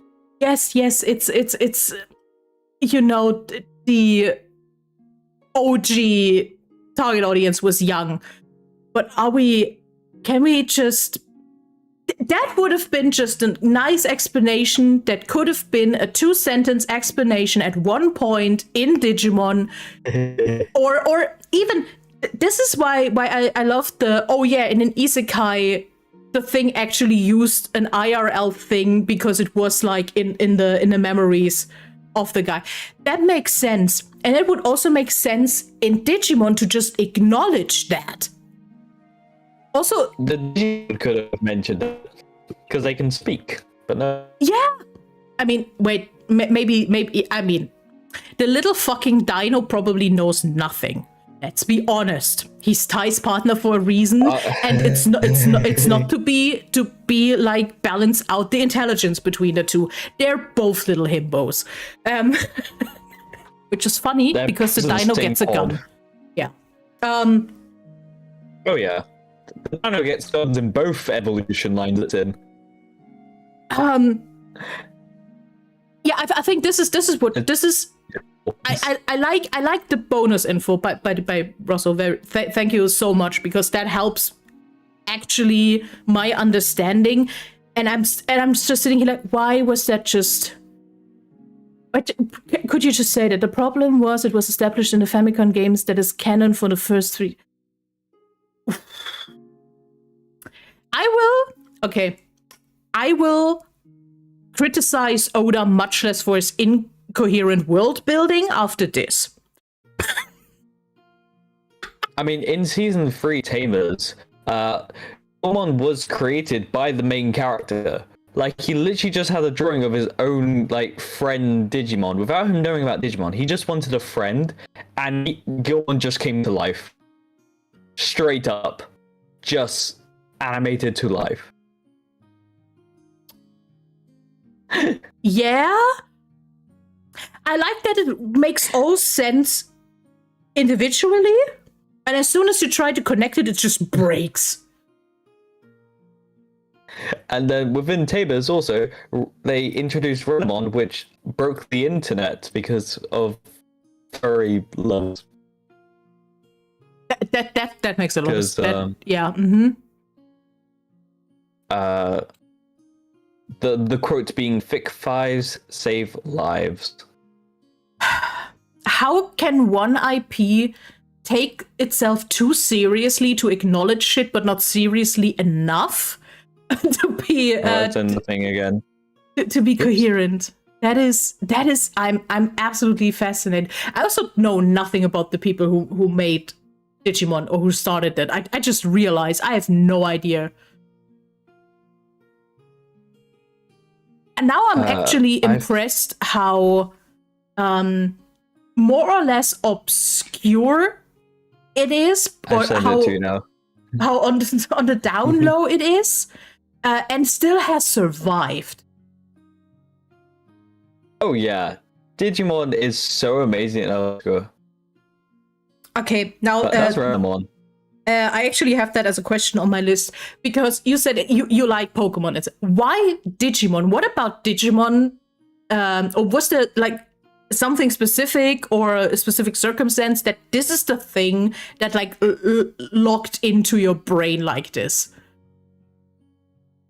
Because I loved Pokemon. I grew up with a bit more than Digimon, and I love battle and the intensity.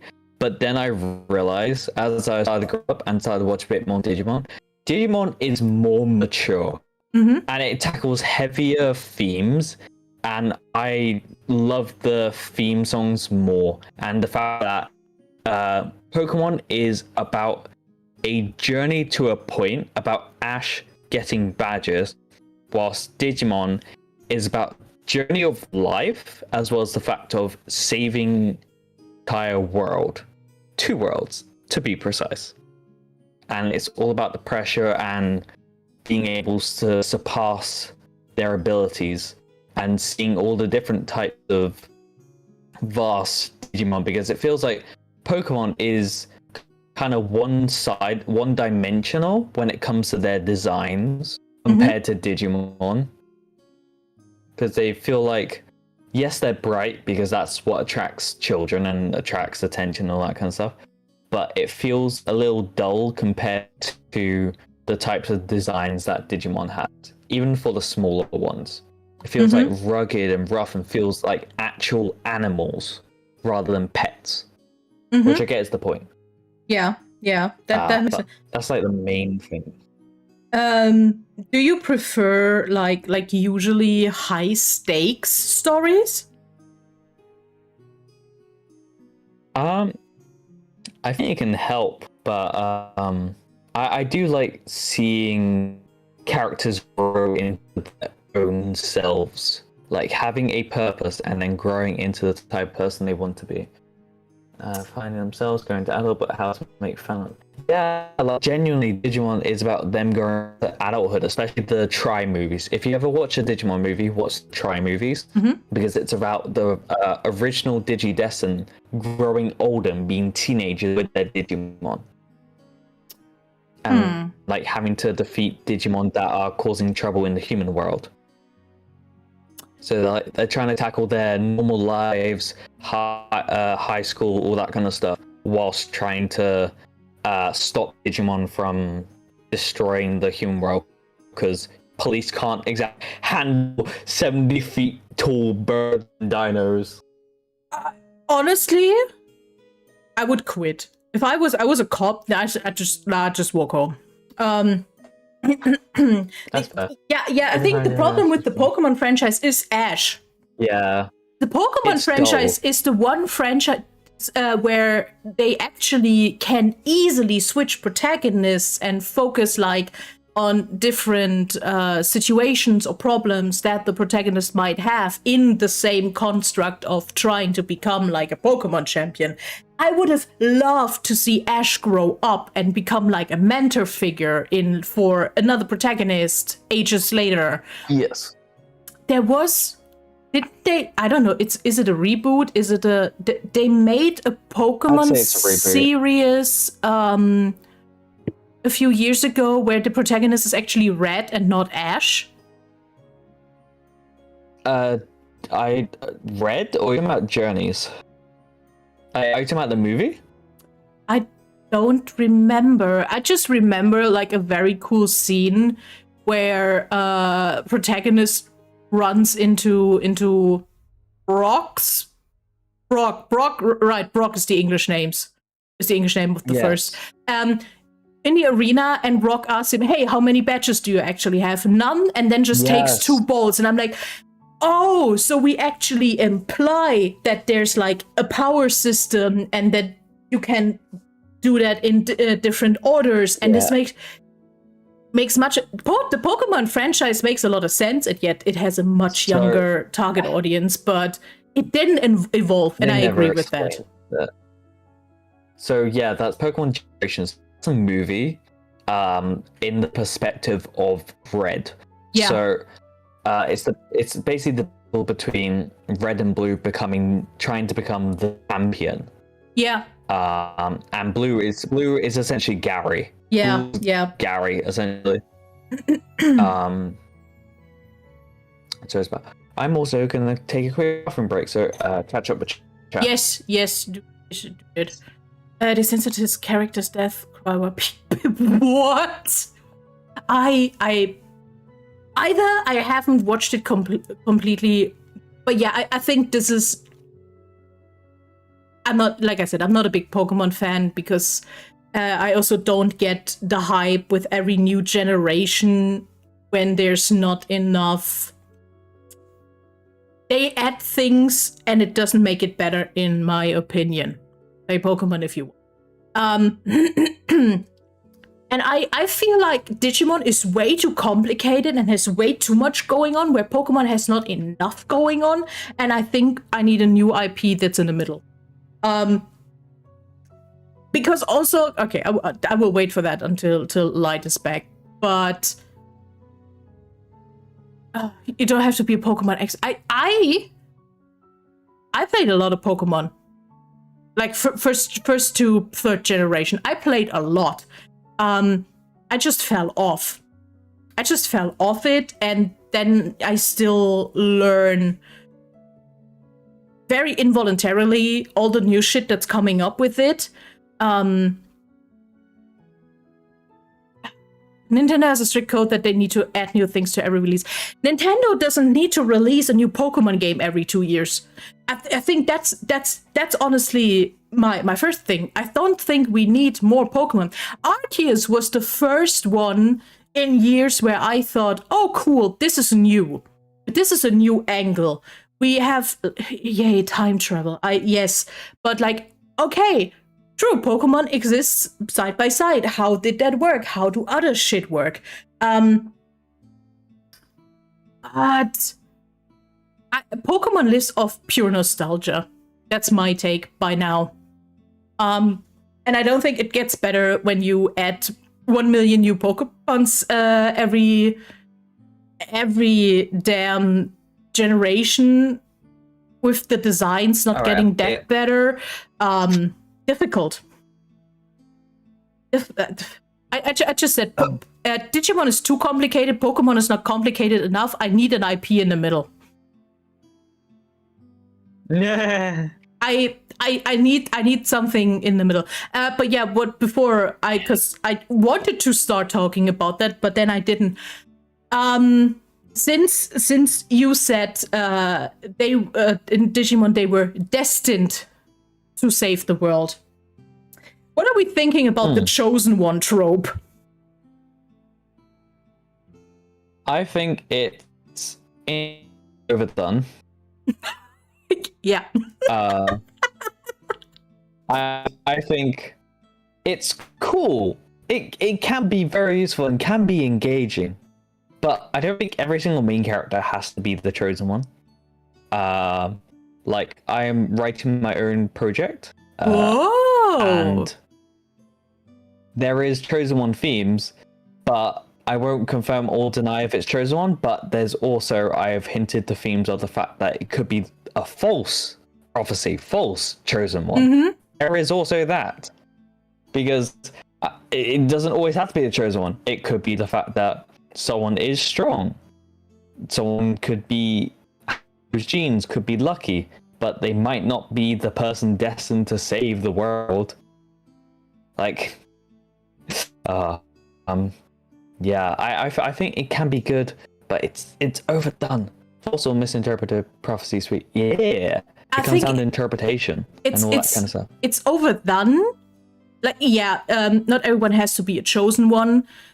Because I also think that it's...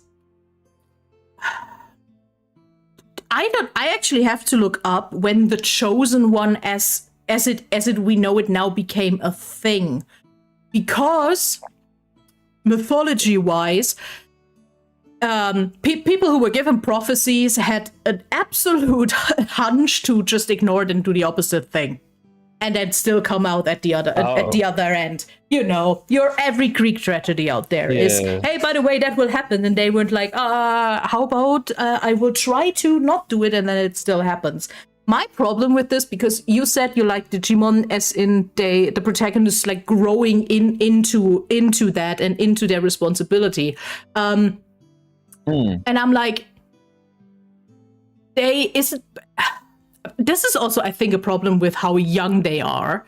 I think teenage chosen ones are already difficult because you have enough problems as a teenager baseline. You shouldn't also save the world. Children, even more difficult. No, that's why I'm asking. Destiny as a character in narration, because a chosen one implies that paths are predetermined, more or less. Yeah. And I always think that stunts character development, or presses you into a thing. Difficult. Because I like when protagonists stumble into their duty, or chosen ones that are fucking bad at being a chosen one. Fair. Digimon chosen ones are also an issue in the first series because it could retcon to there's just being a lot of chosen ones. Is there? Yeah, they like, there's the original like 6, I think, and then all of a sudden there's about 30 different Digidestin from across the world. Which honestly, it makes sense that there are more worldwide. That makes more sense than 5 kids in Japan. Yes. Is there? Oh yeah, and like Matt's from America as well. Which I'm so interested. It's honestly an interesting thing in how does your culture and your upbringing and the data you have shape your Digimon partner. That would also be fucking interesting. But you said, that's the first time I actually wrote down magical girls, is they're because you said like, oh yeah, each one represents like an emotion or like a quality in that case, which that's magical girl behavior. This is how magical girl squads work, which is just fucking funny to me. That being said, oh yeah, 100%. is there is there any canon? And I know, asking for anything canon, I learned my lesson. I will not get an answer. But is there any I don't know, basis of what makes one of those kids chosen? In the original series, I genuinely do not know off the top of my head. Yeah. Because it quite a lot of time it like, from what I remember, they literally are cracking the earth opened up and they just fell into the digital world. You know, not a Tuesday, just happens. They were just camping in the summer, and that's what happened. So I don't remember off the top of my head. I'd have to look it up. But I guess it would be based off the kids having such strong emotions. Because Tai is courage, so I guess he's so courageous. Izzy being knowledge, he's so knowledgeable, and so far and so forth. Also, even though in the reboot, Matt is seen as the loner, even though he's got the crest of friendship. Well, then is the question: is it what they are, or is it their potential to be? Which also feels like a self-fulfilling prophecy. If you tell someone he will be the courageous one, does he have a chance but being the courageous one? It's like whether they'll just become that that emotion. Or... Yeah, by default, because you tell them. Okay, one time I have to go back to parenting. Time travel ship.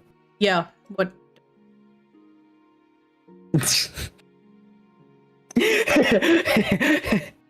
Yeah, I think I honestly, I love that because I always had a problem with the chosen one trope, and thinking about it more in a specific context makes me realize that I don't have a problem with the concept, but details and how it's used.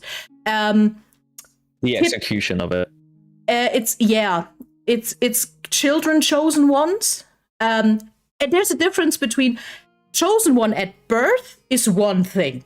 That usually works because everyone is aware that this is a thing and they are, well, educated, raised, or groomed into that position. Gojo Jujutsu Kaisen. That man had never had a chance, but he's born with that shit. I dislike child chosen ones that are just yeeted into it, have no guidance, and have to deal with it. Kids who witnessed a fight at 4 years old became chosen because they were exposed to digital. There we go. There's the canon reason. So because they were that digital energy, they became chosen ones so that they're able to interact and with Digimon. Makes sense. Still adds to the point of I hate when children become chosen ones and have no guidance and have to figure it out while being children. Yeah. Because either they can't and the world should end because 6-7-year-olds should not deal with the end of the world, or it's a horror movie and they get incredibly traumatized and just go insane in the most Lovecraftian way. Yeah, true. Oh yeah, not all the Digidestin got sent to a digital world, only the main 6. Everyone else kind of just stayed in the human world and just had Digimon. So, by the way, is I think from Iceland or Norway, had literally the snowman as a Digimon called Mojimon. Digimon eventually exists to function as a guide square. Yeah, Digimon are kind of their guides as well as their bands, essentially.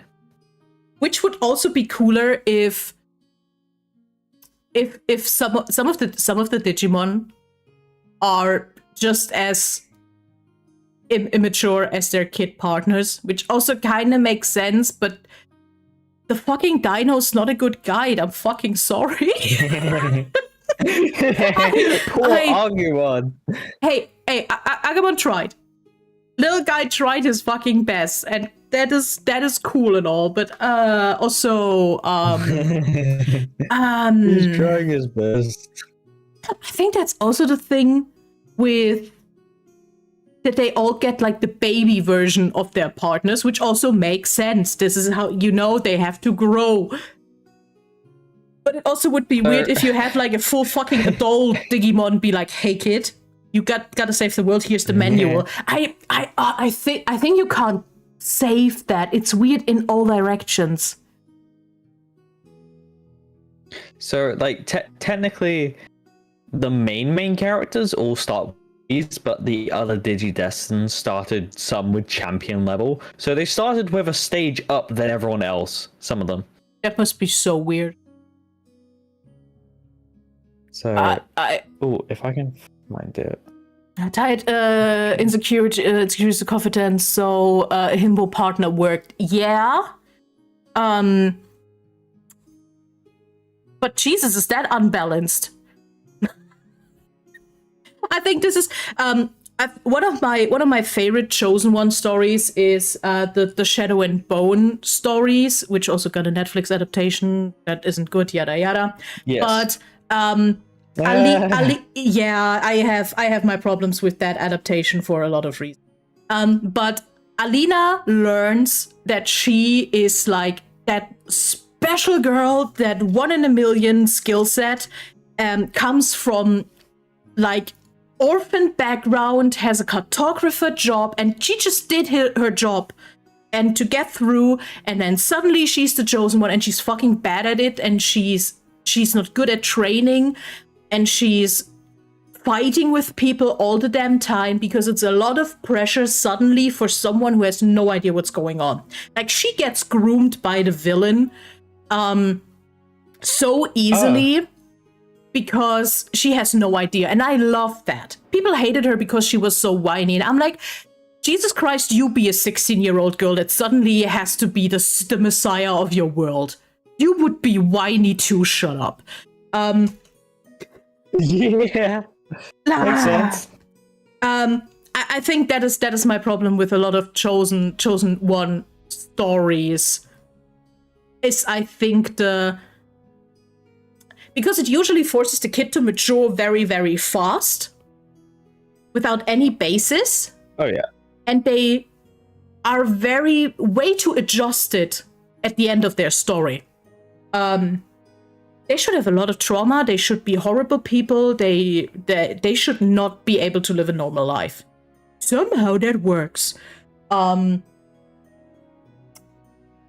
yeah, sorry, I will. So I knew the Digimon the Digimon kids were young, but I'm so hung up on that age because usually chosen ones become chosen ones when they're teenagers, which makes it a whole metaphor of finding your place. You know, finding out like.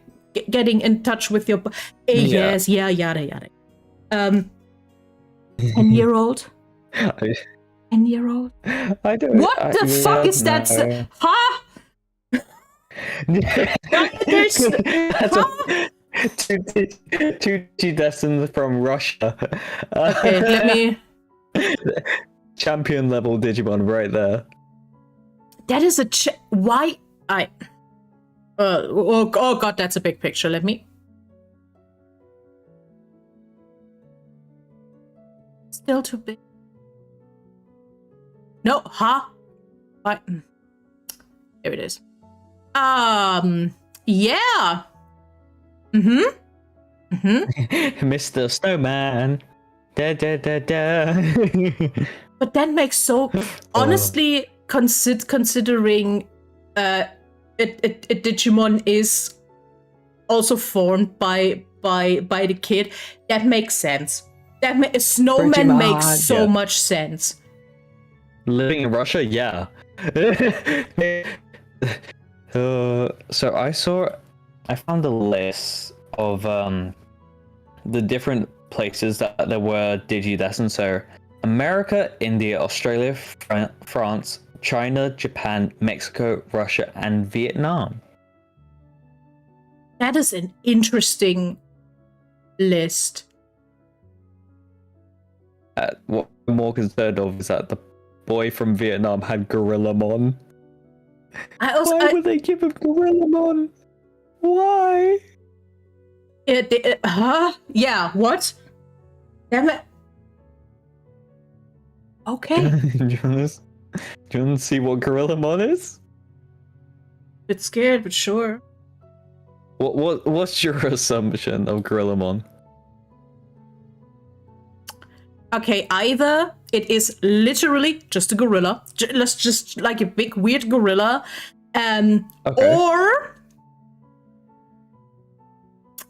or you're about to see. Yeah, I'm not opening up. I'm not opening up the chat right now. Just to, it's either just a big gorilla, or it is a half cyborg, or it's culturally inappropriate. Well, one of those is correct. So yeah, I was not that far off. That's good. I was not that far off. That's kind of cool. Yeah. Seem to involve world travel after all. Yeah, they literally travel across the entire world searching for eggs that gave Vmon different evolutions. Like, they literally gave Vmon 8 different evolutions for free. Sure. I love that. I'm like, oh yeah, it involves world travel. Oh yeah, world travel makes sense. Yeah, this is why they travel. Never fucking mind.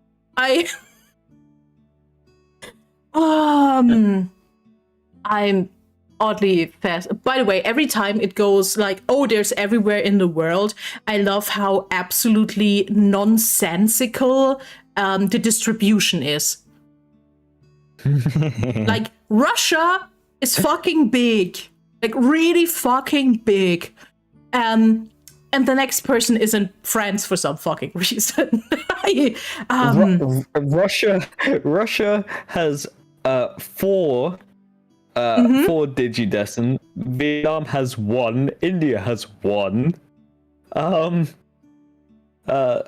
has 1, 2, 3, 4, 5. It's 9. Australia has 3. France has 4.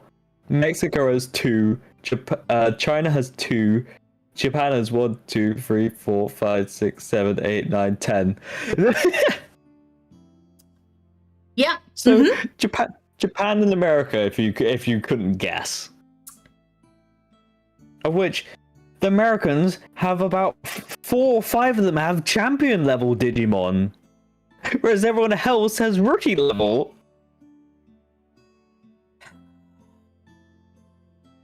God, I love nonsensical distribution like this every damn time.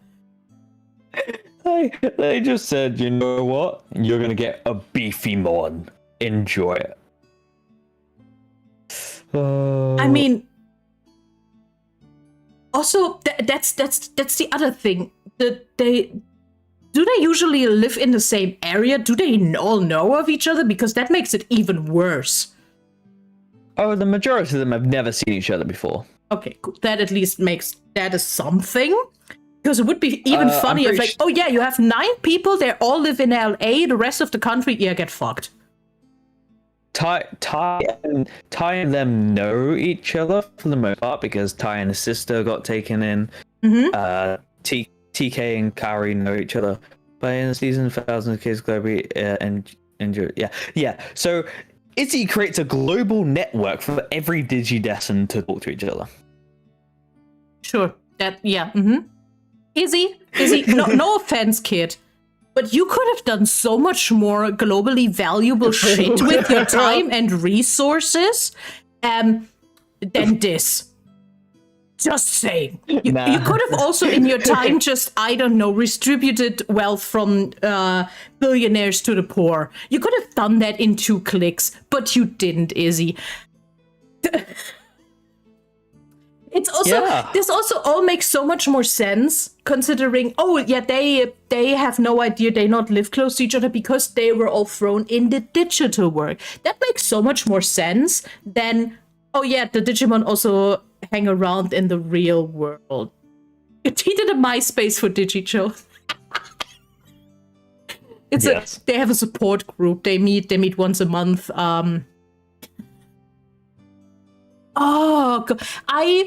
I think I'm getting frustrated because there's so much incredible base concepts here that go nowhere or are just thrown out of the window halfway. And I don't know why, but also for something that goes so long, it always feels like that. I don't know how often the IP changed head creator or head writer. Oh Jesus! Is that a thing here that the person that they had a like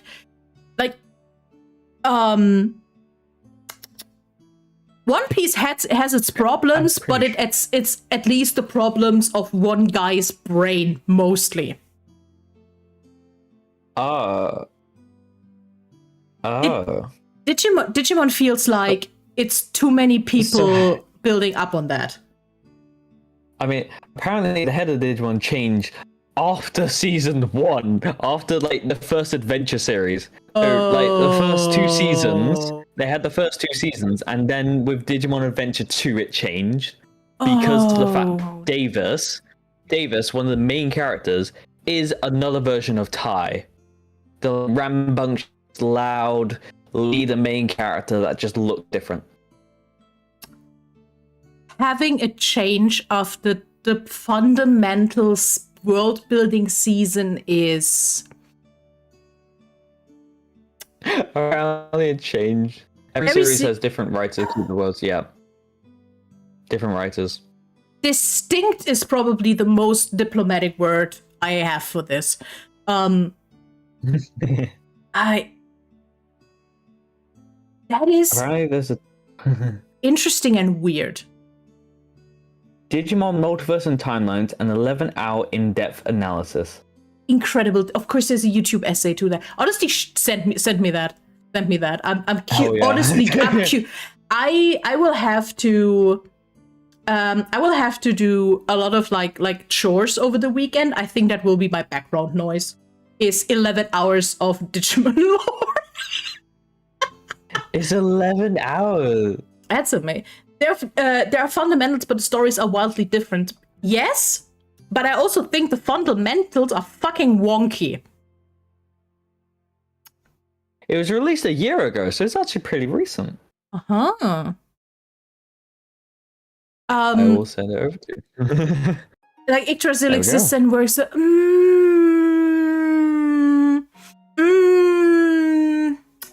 I get what you're saying. I do not, but I don't think that's a good comparison. Yggdrasil exists. Like, it's actual, like, canonic Digimon. Yeah, that doesn't help either. No, neither.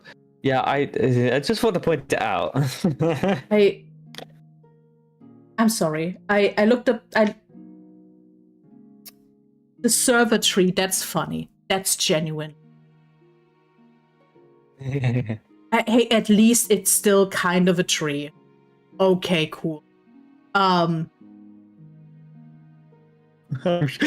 have so many questions as well left, I'm sure.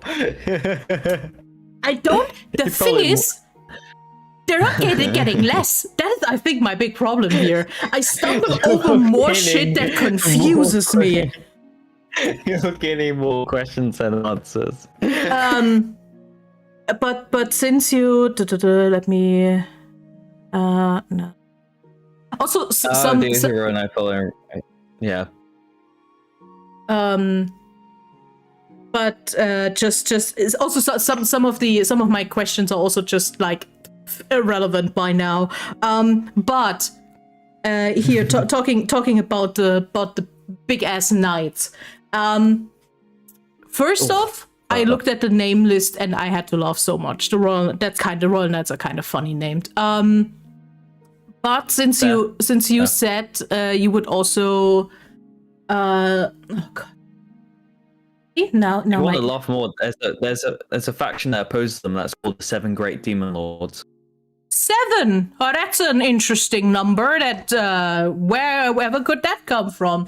No, but because you said Arthurian legend, but also apostles, and we also have the Olympians.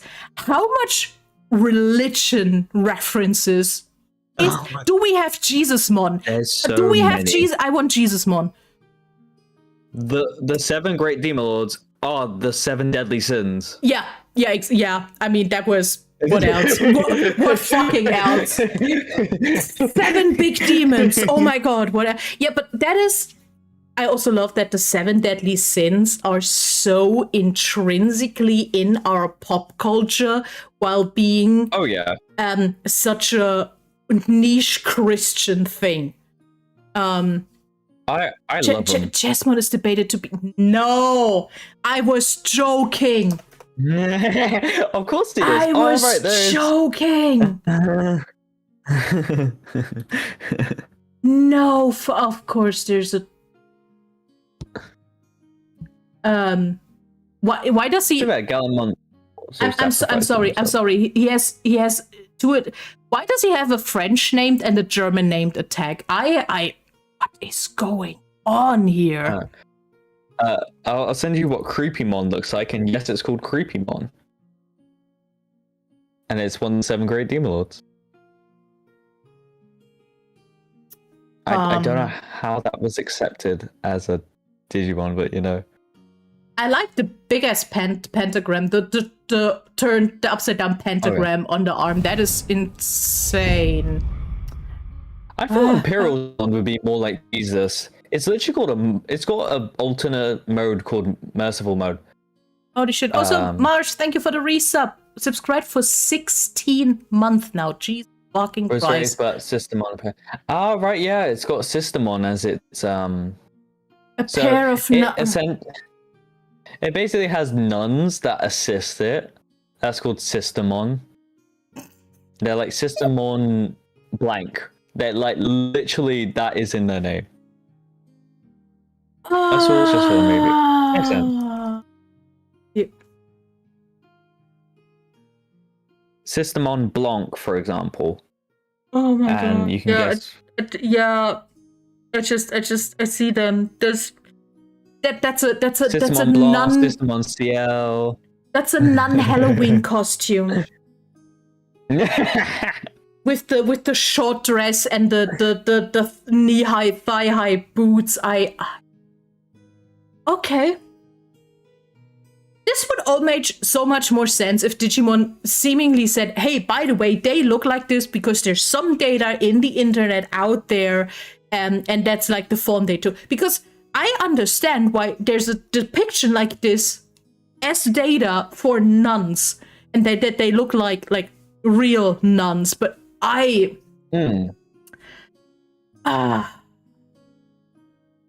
Just monster Digimon that shows up anyway. Yeah, that's fair. Omnimon just shows up whenever there's destruction, and Almon's there whenever he's just observing. Is like, fuck it, the world's about to end. Damn. It's just waiting for the lewd Halloween costumes. Yeah. Yeah. If you want to talk about lewd, give me a second. Oh god. Ooh. A lot of the designs are really creative, and some are just fucking cheap. And it's incredible that both just exists without acknowledging why. So I don't know how much this is Twitch appropriate, but it's funny as hell. But also, it's the fact that this is like, this is real. This exists within the actual anime. I'm scared. You should be scared. Just get more concerned. Because I don't know. Okay, I don't want to send it twice. There we go. I will send that to the live. I will forward this to the live chat channel on my server, so you guys can look at it. If I won't share this. It's not right. That is indeed a design. If you can tell, she's more based off Lust. Yeah. Mm-hmm. This is also a thing. Also, this shows that the show is like 20, 25, 26 years old. Because a lot of older anime has designs that would not be approved anymore. Like, at all. Oh, no, not at all. I had a compilation on TikTok a few days ago from, I think the show is called Flint Hammerhead, with just like a compilation of like the female villain and what fucking script she has, like just what sentences she utters, and I was like, I watched that. That was afternoon programming. Huh? Yeah. And I'm not mad about that. We are a bit stricter about what kids are seeing these days, officially. I mean, yeah. Because, yeah. Mm-hmm. Mm-hmm. Officially. I mean, there's a very concerning TCG card that has been very censored for a reason, so I'll send it to you, but you would not be able to get away with it on Twitch, I won't lie. This is always really cool, but this will just fuck you over TOS wise. This is an alt art of a official card. Oh, what? Really? Yes. That's not even subtle. But the name is very fitting for what we're doing. Yeah, it's got a very fitting name. But that's an official alt art. I'm white European.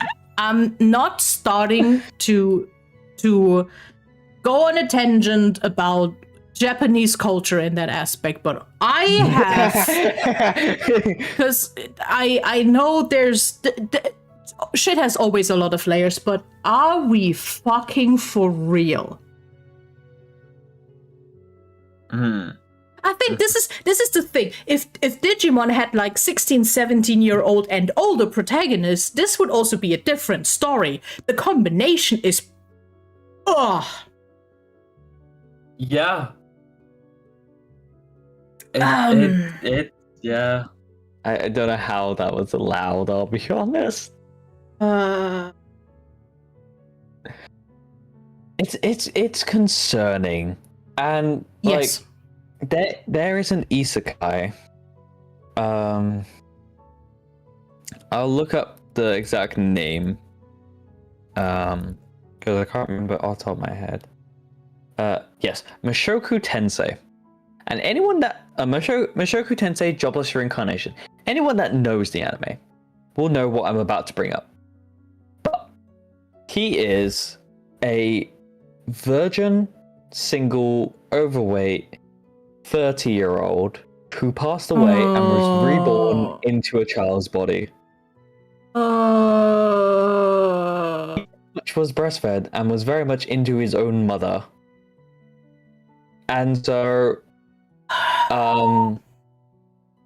it's some regard it as good, and then others point out the fact that he almost is very much into his cousin at one point. And yeah, they do stuff.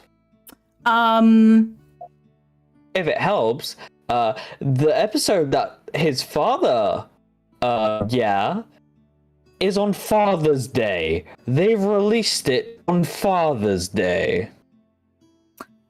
By the way, kick the bucket. Here's the thing.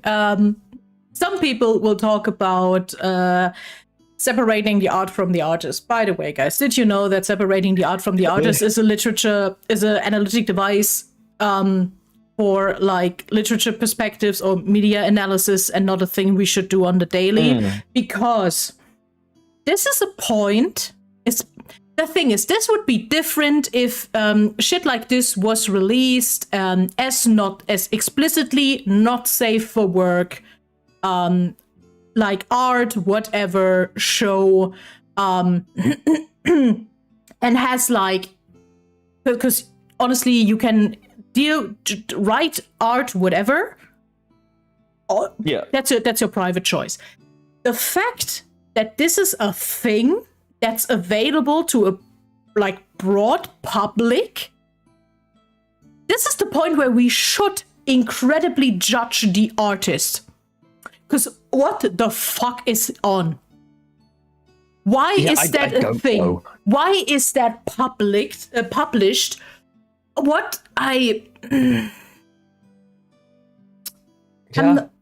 not against problematic topics in art, because this is how we deal with shit, but this sounds so completely devoid of nuance and just fetish and kink for the sake of it. He changes and becomes less, yes, but it's the fact that yes. He changes, but it doesn't take away from the fact that it exists. Also, there was probably no intention in there for it to be nuanced. There's so many Japanese art later found. I mean, who's fucking surprised? Yeah, there's a lot of fundamental problems with this. And I'm glad that we're now slowly at a time where we look at this shit and are like, well, maybe we shouldn't do that. Also, that's the other thing. You can have a manga, anime, whatever like this for adults with warnings. Yeah. No, there aren't any.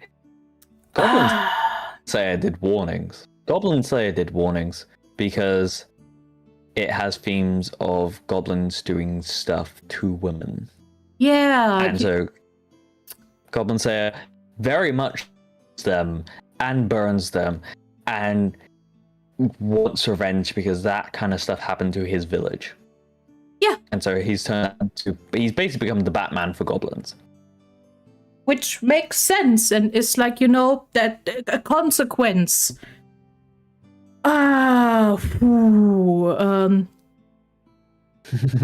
What? Digimon? There's also an anime where the product gets turned into a dog, and well, it's not. Oh my god, yeah. I forgot about that one. Yep, that exists. And that can exist for some fucking ass reasons, but not for a general audience. There's an anime called Testament of a Sister New Devil, and you can have an idea.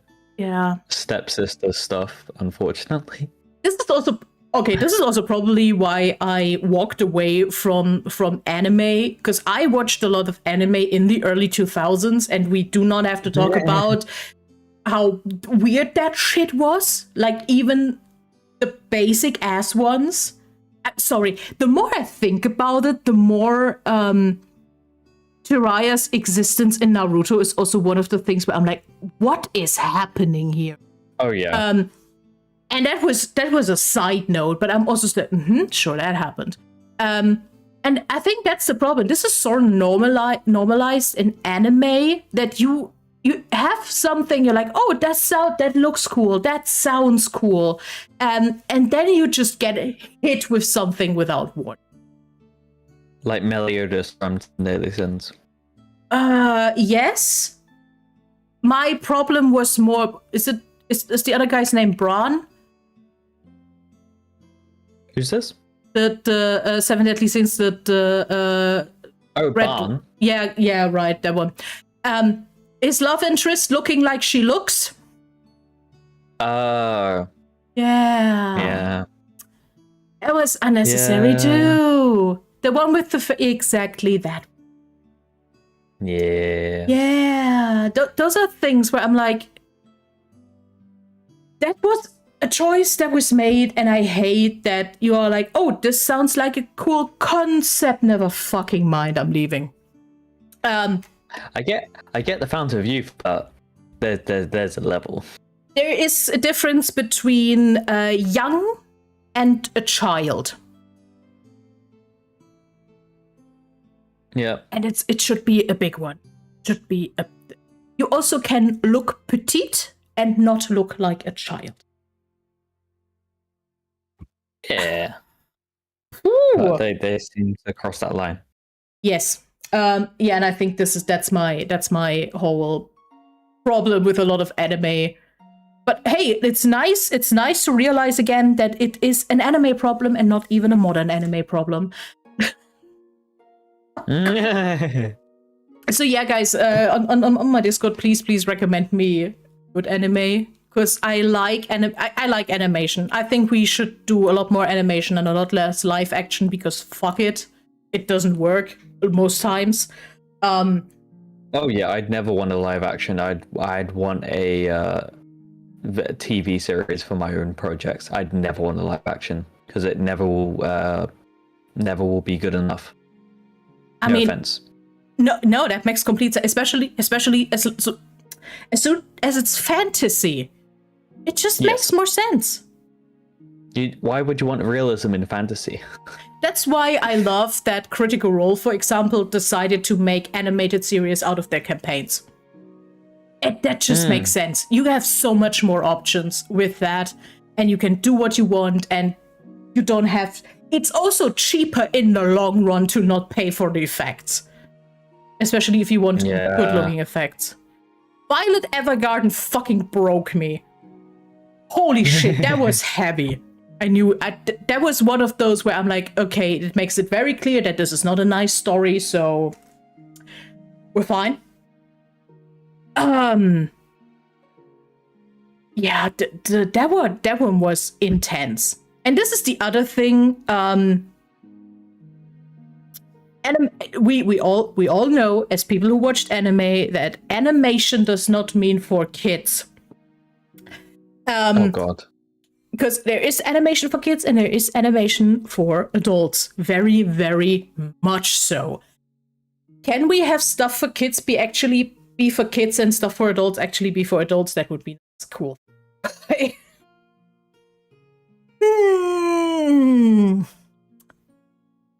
But So yeah, guys, Yeah, please recommend me an anime and other animation that's actually like good and won't hit me in the head with, I don't want to say problematic shit because that is fine. Has context, has actual story, has actually reasoning. I want effort in my art. Fair. To be fair, you're probably like majority of things on my top 10.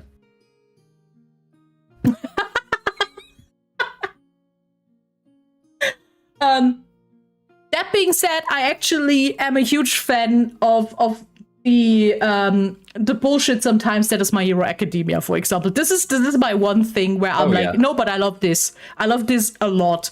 Also because this is also a fact of those kids should not do this at all.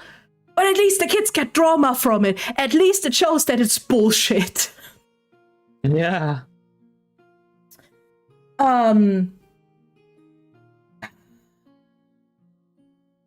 Interesting that we started with, hey, by the way, did you know Digimon? Yeah. Oh yeah. Yeah. Did you know we are talking about Digimon? Just to let you know.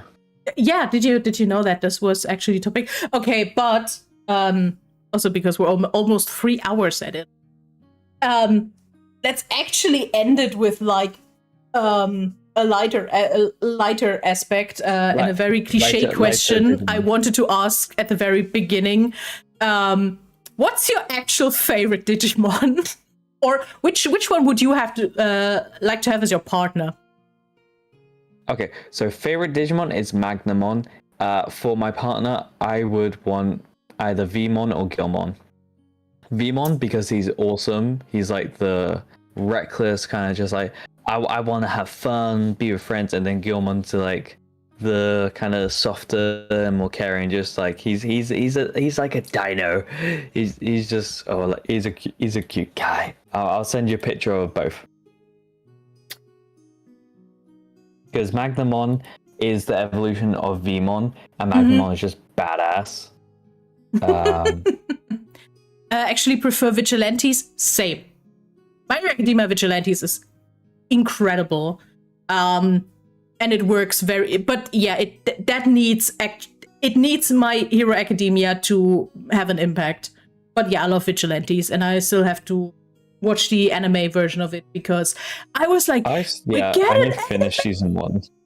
We get it because Vigilante came out and I devoured that shit. Oh, it's that little guy! I know that little guy. So that's Vmon, if you couldn't tell from the V. Oh my fuck. Oh no! Why did you have to say that? Oh my. Yeah, it makes so much sense. He has a move called V Headbutt. Aww. And then this is Gilbert. I also know that guy. Yeah. He's an adorable little guy. I love them both so much. They're cute little guys. They're actually very sweet, cool. Very interesting cat name, Japan. Well, I actually don't know the Japanese name. Magnamon attack Japanese. I feel I'm still not over that one of the big guys has like a French. Has 4 attacks and one name is French and one is German. Huh? Do you want to hear how many evolutions Vmon has? All of them. That's what I gathered. All of them. All of them. If anyone has that evolution, it is Vmon. That is what I gathered. He's the Eevee of this thing. You can make anything out of that little guy.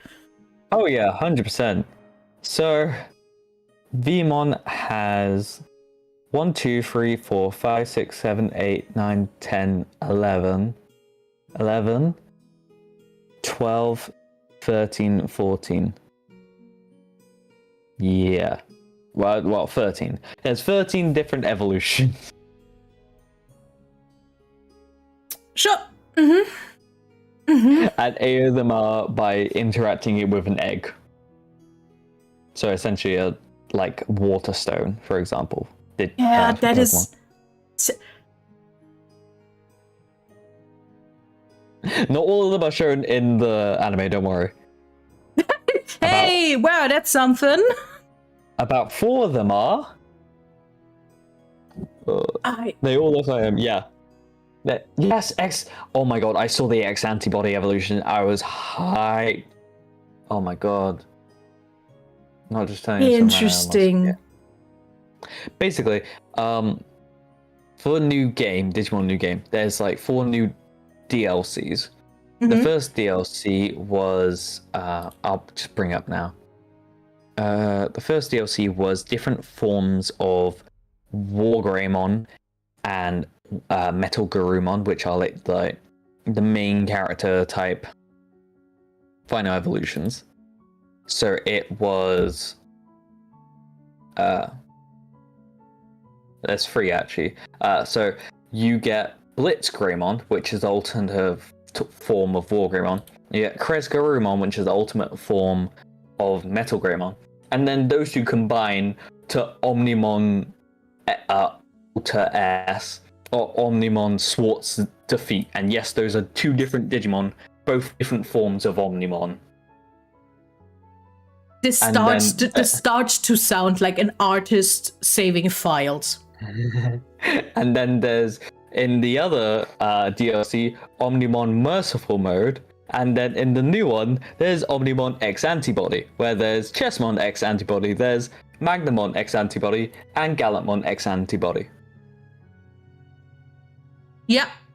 I love that this sounds like different sketches or ideas for it. And then they just decided to keep all of them in. No, we don't want to make a decision. Just put them all in. We'll make it work. Don't you worry. This is just how this goes. Someone asked and they answered yes. Yeah. And I feel that this is my I'm still kind of fascinated about the whole IP, but this is honestly how this whole IP feels. Is someone said, "Hey, what about this?" and no one said no. Oh yeah. And then they just did it. Oh, Megamon, yeah. Isn't that the crayon one? Or am I? Oh, there is a Digimon that is just a crayon. It is the. Sorry, that looks. That's Yeah. That's a kid's crafting project. That's an actual. So what I also gather is. You think of a Digimon and it will exist. Yeah. Do you remember earlier when I mentioned a Digimon that was literal shit? Yeah. The Lego. Look at Discord. There's Toy Agumon. Yeah. Yeah. There's Black Agumon, there's Toy Agumon, there's Agumon Expert, and there's a few others. And I will show you also Elvis Presley. That's a sentence. And when I say that, I mean he is literally Elvis Presley, and he has a bit of a bulge, unfortunately.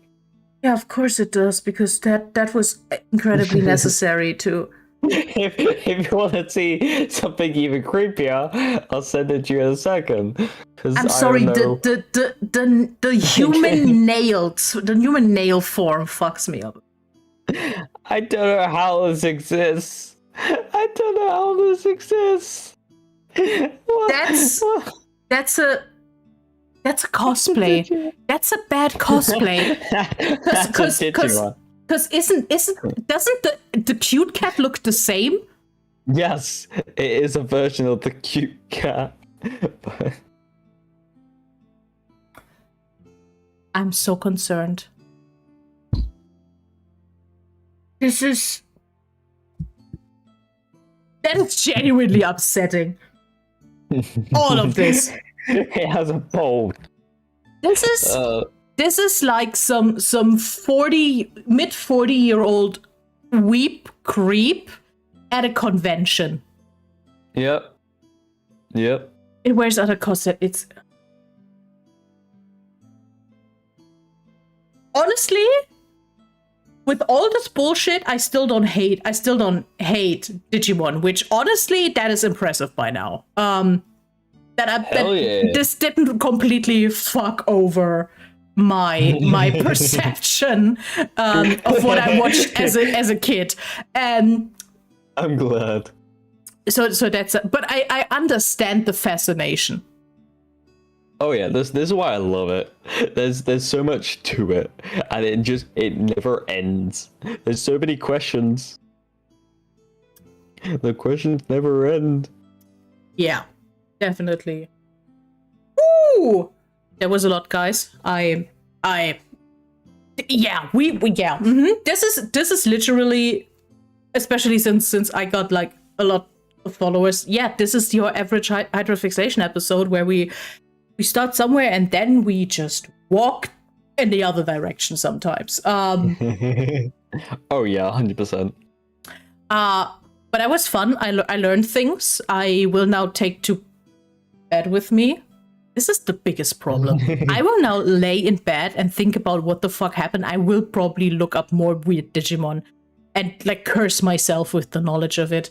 I mean, hey, any more questions? Send them over to me later. I will probably, there will be some Reddit post with like the most weird designs, and I will look at it, and then probably delete the internet. This is probably, if you don't have internet anymore by tomorrow, it's because I deleted it over Digimon. Yeah. What's funnier is that the fake Pokemon you can tell, but the fake Digimon, it's a 50-50 whether you can tell or not. Yeah, especially since what I now remember from childhood-wise, what I watched and what was like a canon villainous Digimon, I could honestly, okay, what you should do is you grab a bunch of people who have no idea about Digimon and actually play a game if it's real or fake. Oh, don't worry, I have a whole quiz show ready for that. Perfect. Because that just makes complete sense. It's a Digimon-based quiz, and one of the sections is whether it's a Digimon or not.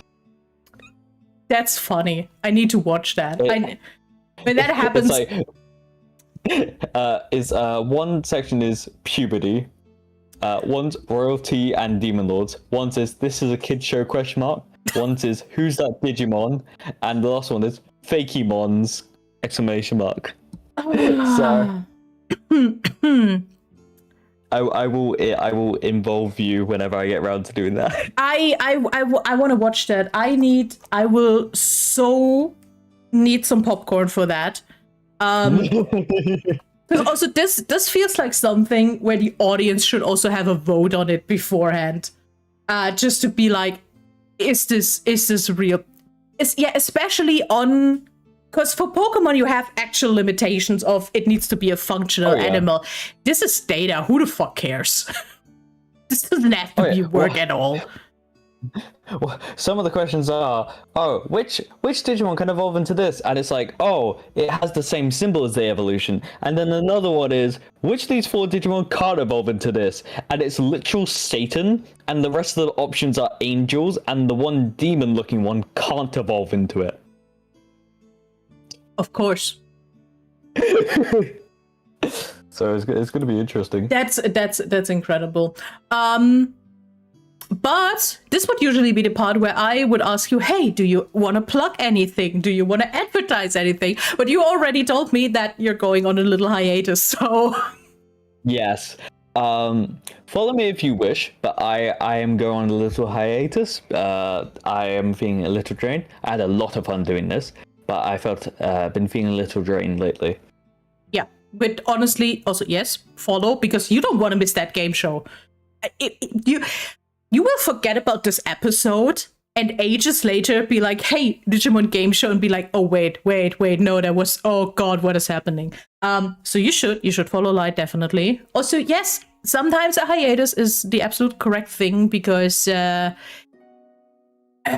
just need, honestly, after my Donathon is done, I will probably take a few days off, and I already said my chat won't get a bold redeem for 2 weeks. They won't get that back for a while. Just to heal myself. Fair. But yeah, that was poor chat. yeah, they'll live. But yeah, that was fun, even if I'm not traumatized. That's the risk. That's the risk of inviting people to yap about stuff.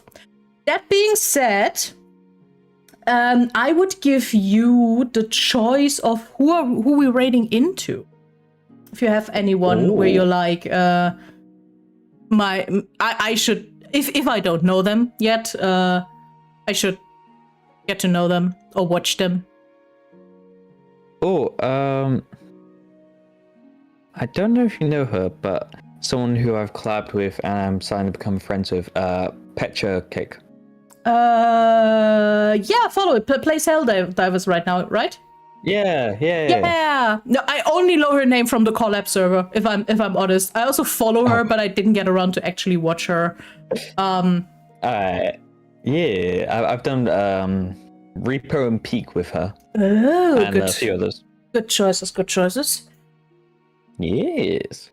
I love her design. It's really cute. I don't know what's going on design-wise.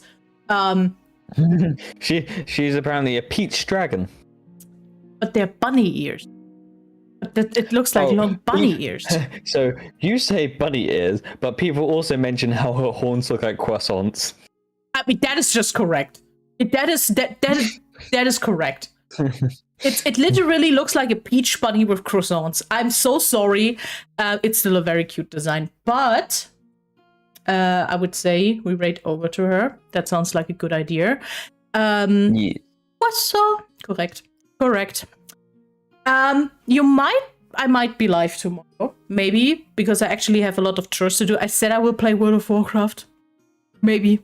I didn't give you guys the time, so we're fine. Maybe that's happening.